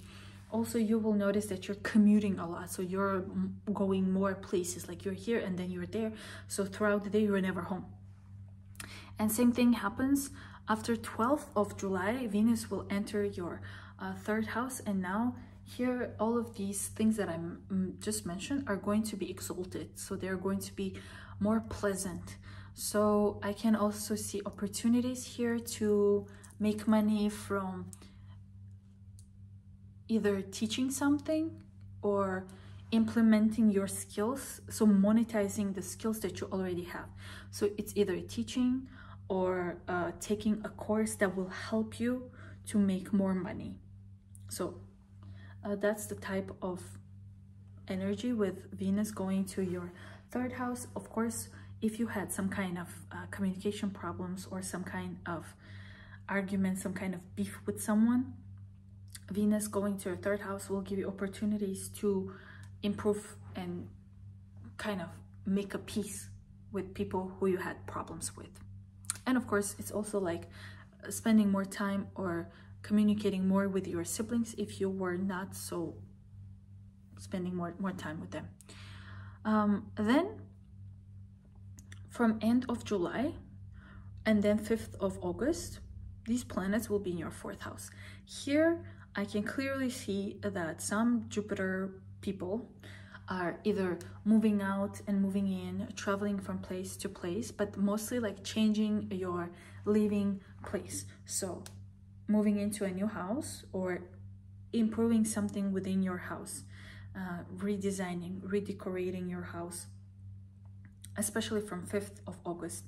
Also, there could be situations where maybe you will be renting out a new location and you will be already like preparing documents, because from 5th of August, actually, Mercury will go retrograde in your 4th house. So here I can sense that some of you are either traveling back to your home country or traveling back to your parents, or your parents are coming to you.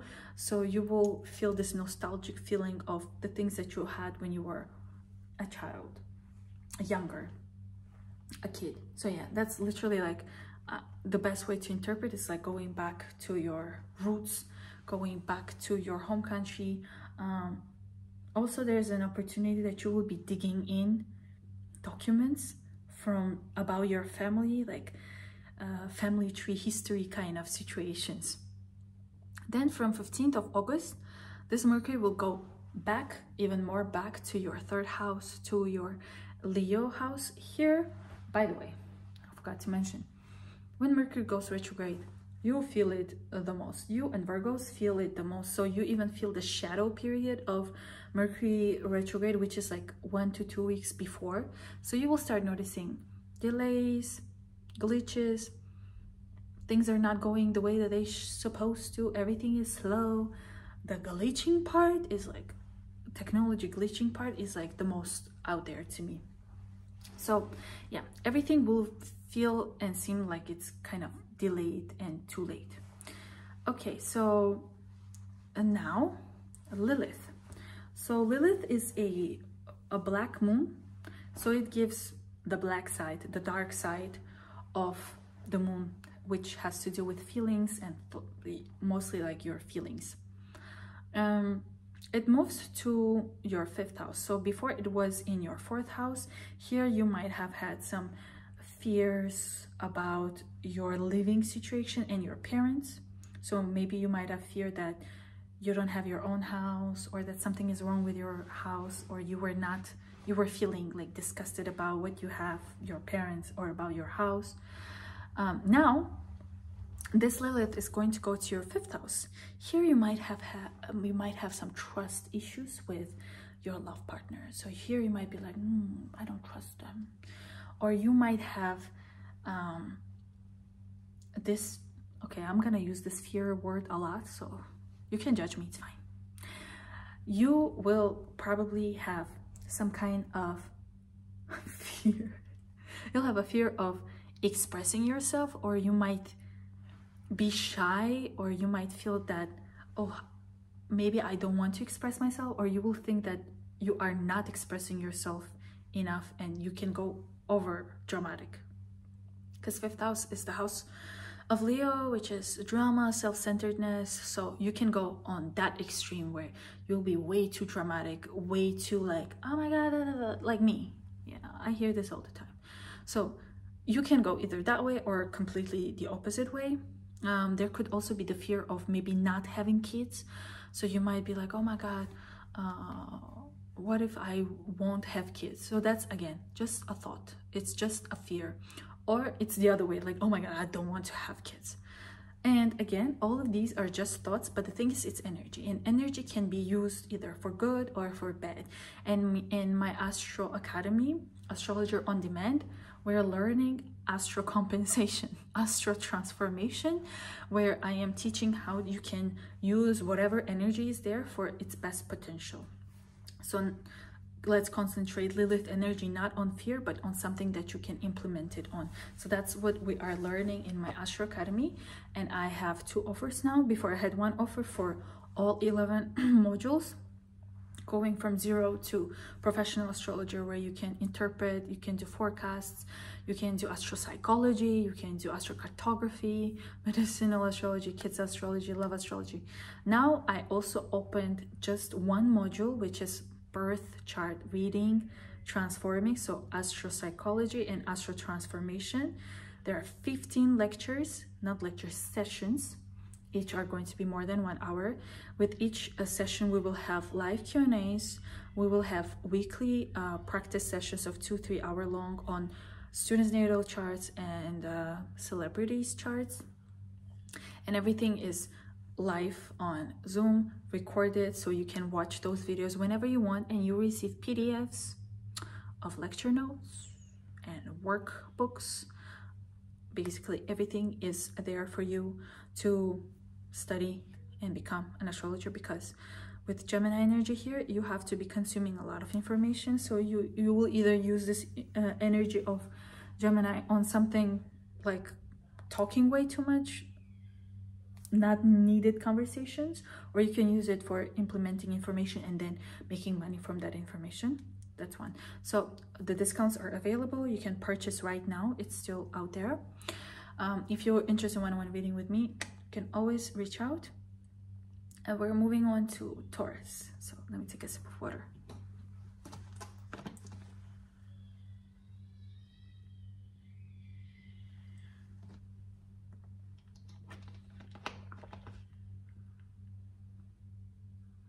This kid has been crying every single day, and I'm not sure if it's a kid or an animal.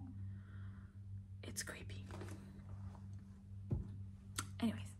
Hello dear Taurus, make sure that you're checking the beginning part of this video because it's about global aspects that are going to influence us globally, and this part is more on the fast and smaller aspects that are going to give you an overview of the summer.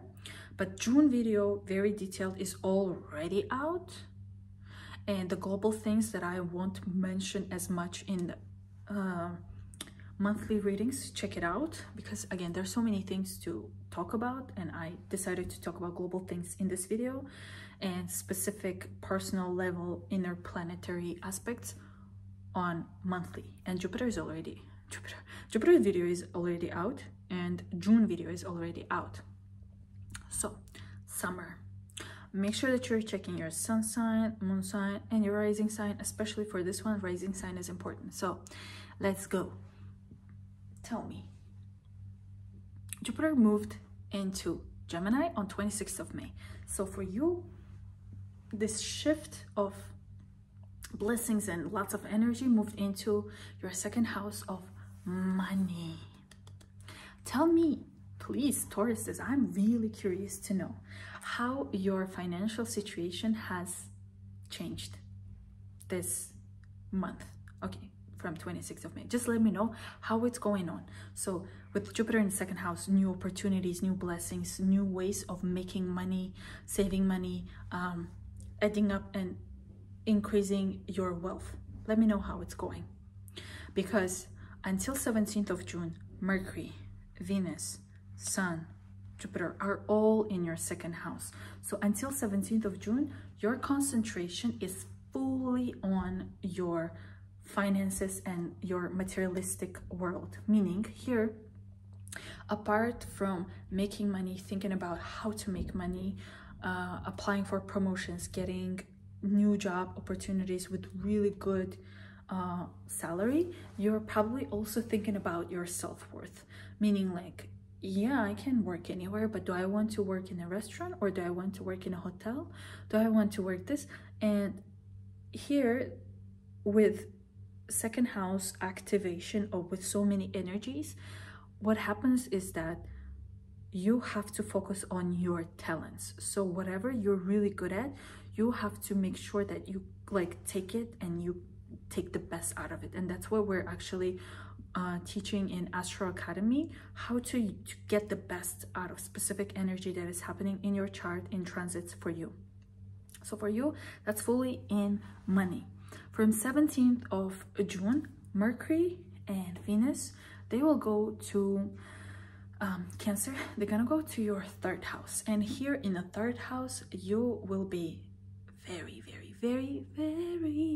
busy, very busy commuting, very busy networking, very busy communicating with people, interacting, socializing, networking, and working on some kind of sales. So either you are selling something or you're buying things. Yeah, and with Jupiter in the second house, you're definitely purchasing stuff for your house, for your own comfort. You will notice that you're making a lot of money and you're spending a lot of money. And with the third house, it's also about learning new things, either taking courses, like joining my Astro Academy, or teaching something. So it's both ways. It's either you teach or you learn, taking short courses, learning new languages. So these are the vibes that you will have from 17th of June until 3rd of July. So from 3rd of July, you will be moving towards what's happening internally in your family. In your family or in your house. So here you will be either moving in or moving out to a new place, or you will be moving to your parents, or your parents will be moving to you. And then from 12th of July, when Venus goes into your 4th house here, you will definitely find a place that you can call home, find a place that you can be like, okay, this is where I feel comfortable. That's one. For some of you, maybe you will be dealing with real estate, Airbnb business. So this is the period where you will either start thinking about it, or you will already start making money from the things that I just mentioned. Then from end of July, Mercury will enter your 5th house of love, and then Venus will enter your 5th house on 5th of August. So here you will start noticing that like, oh, you're getting super inspired, you're getting more ambitious, you're getting so much drive and so much happiness. But then from 5th of August, Mercury will go retrograde until 15th of August. Mercury will be going backwards in your 5th house. So here, exes are coming back. They are back. Either you're reaching out to your exes or your exes are coming back to you. If you were wondering, when are they texting me back? This is the period when they do. And something is telling me that you might go back to them because Venus goes into your 5th house from 5th of August. The whole time it's there. So something is telling me that whatever that ex brings, you will take it, because I would never suggest, I mean, why not? So during this period, you might meet someone, but if you meet new people during Mercury retrograde in the 5th house, it's usually a fling until the retrograde is over. So you just have good time, you go on dates, you have lots of entertainment, but then after retrograde is over, it's over. And it's gonna be over 27th of August. Actually 15th of August probably, because from 15th of August, Mercury will go to your 4th house, and here you will be probably going back to your home country or something back, some kind of old situations that are about your family, about your parents will be happening. So here I can also see you digging and finding information about your family history, family tree, doing those kind of processes.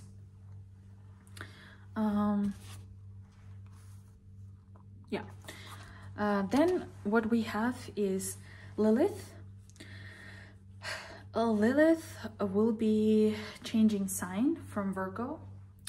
So it has been in your 5th house, and Lilith is about the dark side of the moon. So here you might have had some kind of fears with expressing yourself, with being loved or loving, with having kids, or do you want to have kids or you don't want to have kids? So there were some kind of fears or some kind of disgusting feelings towards this kind of topics. Or you might have felt like you are not worthy to be loved, or you are not willing to love someone. So these are like all the nasty, all the negative feelings that the Lilith brings. So if you were noticing something like this in the past year, that's because of that. So from 29th of June though, it's gonna go to your 6th house. Here you might have all of these disgusting feelings or fears about your physical body, maybe your health and the work. Maybe you might not, you might have a fear of losing a job. Maybe you might have a fear of coworkers talking behind your back. So the more you think about it, the more it will be manifesting. So what you can do, you start noticing some things, you stop from thinking about it. But if it's already in the point where you're like intuitively feeling and the situations are playing out in a way where you're like, okay, these coworkers are like, I don't like them. So what do we do about it? You learn how to transform this energy into something positive. So here you might have a fear of having sicknesses, and it can reach to the point that you will attract those sicknesses. So for example, oh my God, I'm afraid that I don't know, I might lose my hair or my skin gets wrinkled. The more you think about it, you will attract it. Or it could be that it's probably happening and that's why you're feeling like that. So there are that is why you have to be very cautious of what you input into your body, because with the Jupiter in the 2nd house, it can also give this drive for eating a lot uncontrollably. So it could lead to some health issues as well. And if you're interested in studying astrology with me, as I said, for all of the signs, I already opened 2 offers. Yesterday I launched it on my website. One is the whole course from module 1 until module 11, meaning going from 0 into like professional astrologer, learning astrology and helping people, doing forecasts for future, love readings, kid readings, astrocartography, medicinal astrology, electional astrology, like all types of things that you need to know as an astrologer. And the second offer that I opened is today we're starting our sessions actually. So module 1 is open, and module 1 is about reading and interpreting birth charts and being able to transform them. So getting the best out of your chart. So not being like, oh, I have a square. Oh, this planet is not in the best location. No, we can use all of it. All of those planets are here to support us, and that's why I call it astro transformation, astro compensation. So this is something that I learned from other astrologers that we can implement, and you will see the difference and the results. And actually, after I talked about this in my live webinar, I received a lot of requests to do the transformation chart readings. So first module is 15 sessions. We will have live sessions with live Q&As after the session where you can ask any question. Weekly 2 3-hour practice sessions with students' natal charts and with celebrity charts. And we have a group chat on Telegram for all the students, so you won't feel alone when you're studying. So if you're also interested in one-on-one reading with me, I think I promoted it in the beginning of the video. Maybe I can promote again. My readings are live, one-on-one.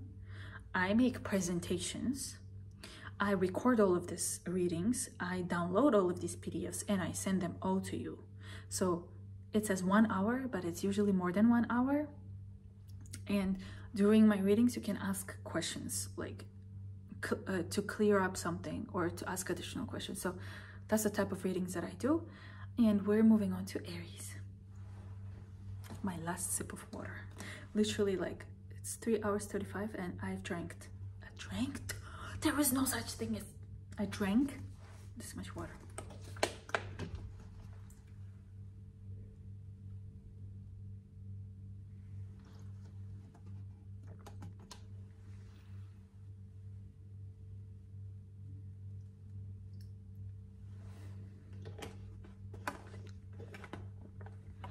I woke up 6 a.m.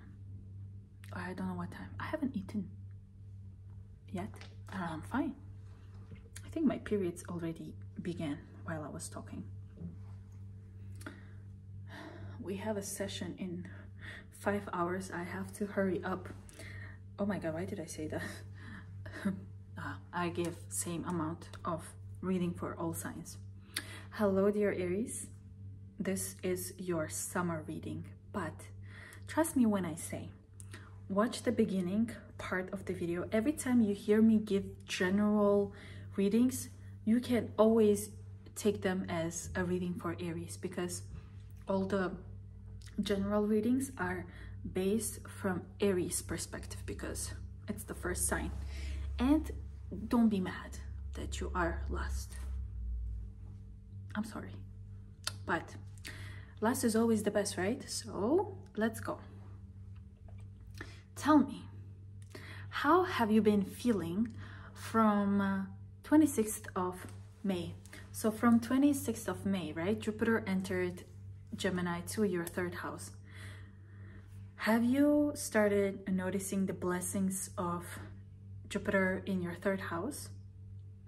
And I made Jupiter video already, so you can check it out. So why am I saying this? This is an aspect that's going to be happening for the whole year, and the video for it is already out. In this video, we're gonna go on like overview of summer, and for detailed monthly readings, the June is already out. July and August are going to be out. So here I'm gonna go with fast and shortest aspects, just to show you what your the vibes of your summer is going to be like. So first of all, until 17th of June, Mercury, Venus, Jupiter, Sun are in your 3rd house. So here, Aries risings are on demand for conversations. So you are just like, everyone wants to talk to you. You want to talk to everyone. You're so busy just doing some things like studying, taking exams, going for work. Like, you notice yourself being extremely busy commuting, communicating, socializing, networking, and improving your skills, whatever skills, talking skills, astrology skills, driving lessons, whatever, everything to do with learning new skills and implementing them in real life.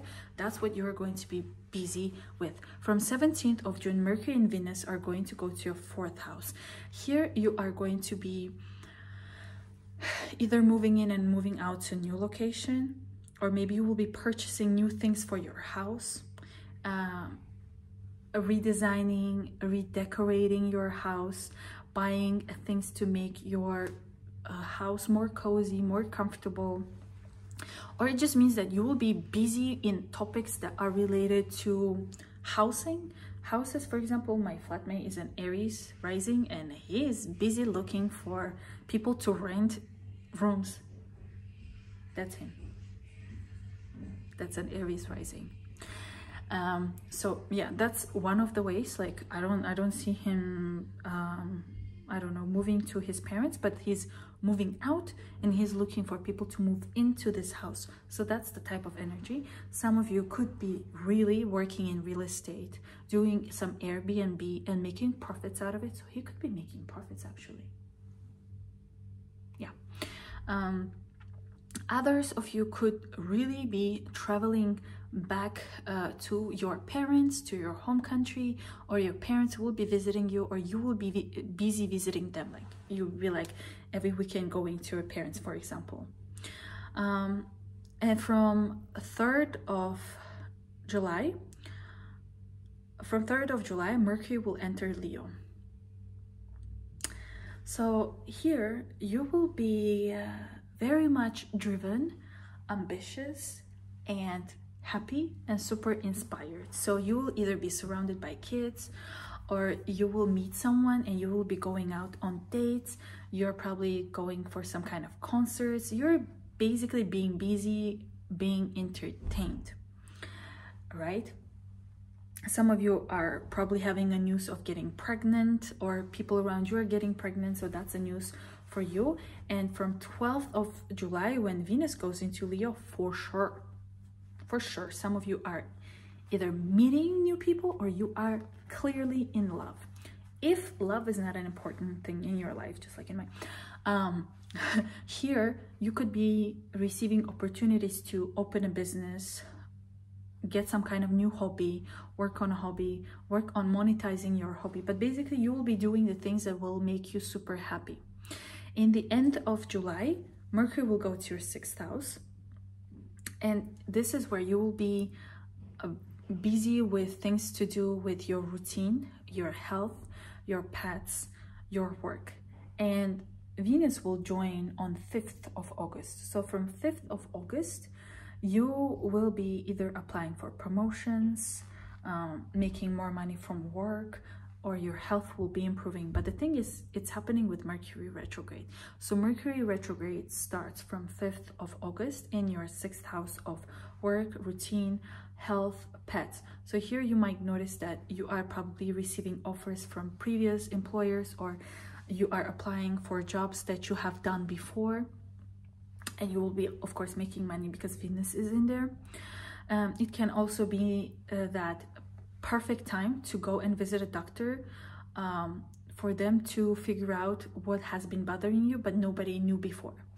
It's the worst time. It's a no time to do any kind of drastic changes to your health. Drastic changes to your health meaning like no surgeries, no dentist, or drastic change to your physical appearance, no going from blonde to dark or dark blonde, whatever. Don't do any drastic changes. Here also 6th house kind of has to do with work, so meaning papers. Paperwork is going to be important, so make sure that you double, quadruple, triple check everything. From 15th of August, Mercury will go back to your 5th house. Yes, exes are going to come back, or some kind of love feelings are going to be back for sure. If you were wondering when is my ex going to reach out, this is when, after 15th of August. And Mercury retrograde ends on 27th of August. What I also want to talk about is Lilith. Lilith is a black moon, is the dark side of the moon basically. So what happens is it brings all the dark and nasty feelings and thoughts wherever it goes. So for you, it has been in the 6th house of health. So some of you might have had some self-esteem issues when it came to your health or your work. You might have been afraid or feeling some kind of fear that your employer doesn't like you, or you are not getting along with your coworkers, or your routine is messy. You were probably feeling like either disgusted or nasty about doing some kind of routine at home, like acting like weirdly at home, or you might felt like you are doing that. But from 29th of June until March 2025, Lilith will go to your 7th house. And here, I mentioned this fully in the beginning of this video, you might have some trust issues with people in your life, close people, your partners. So you might start feeling either jealous of them, or you will have trust issues with them, that you cannot trust whatever they are telling you. Here, you might feel like everyone is lying to you. And also you might fear that you might lose some kind of partnership. So these are all just the thoughts and the feelings that you might have.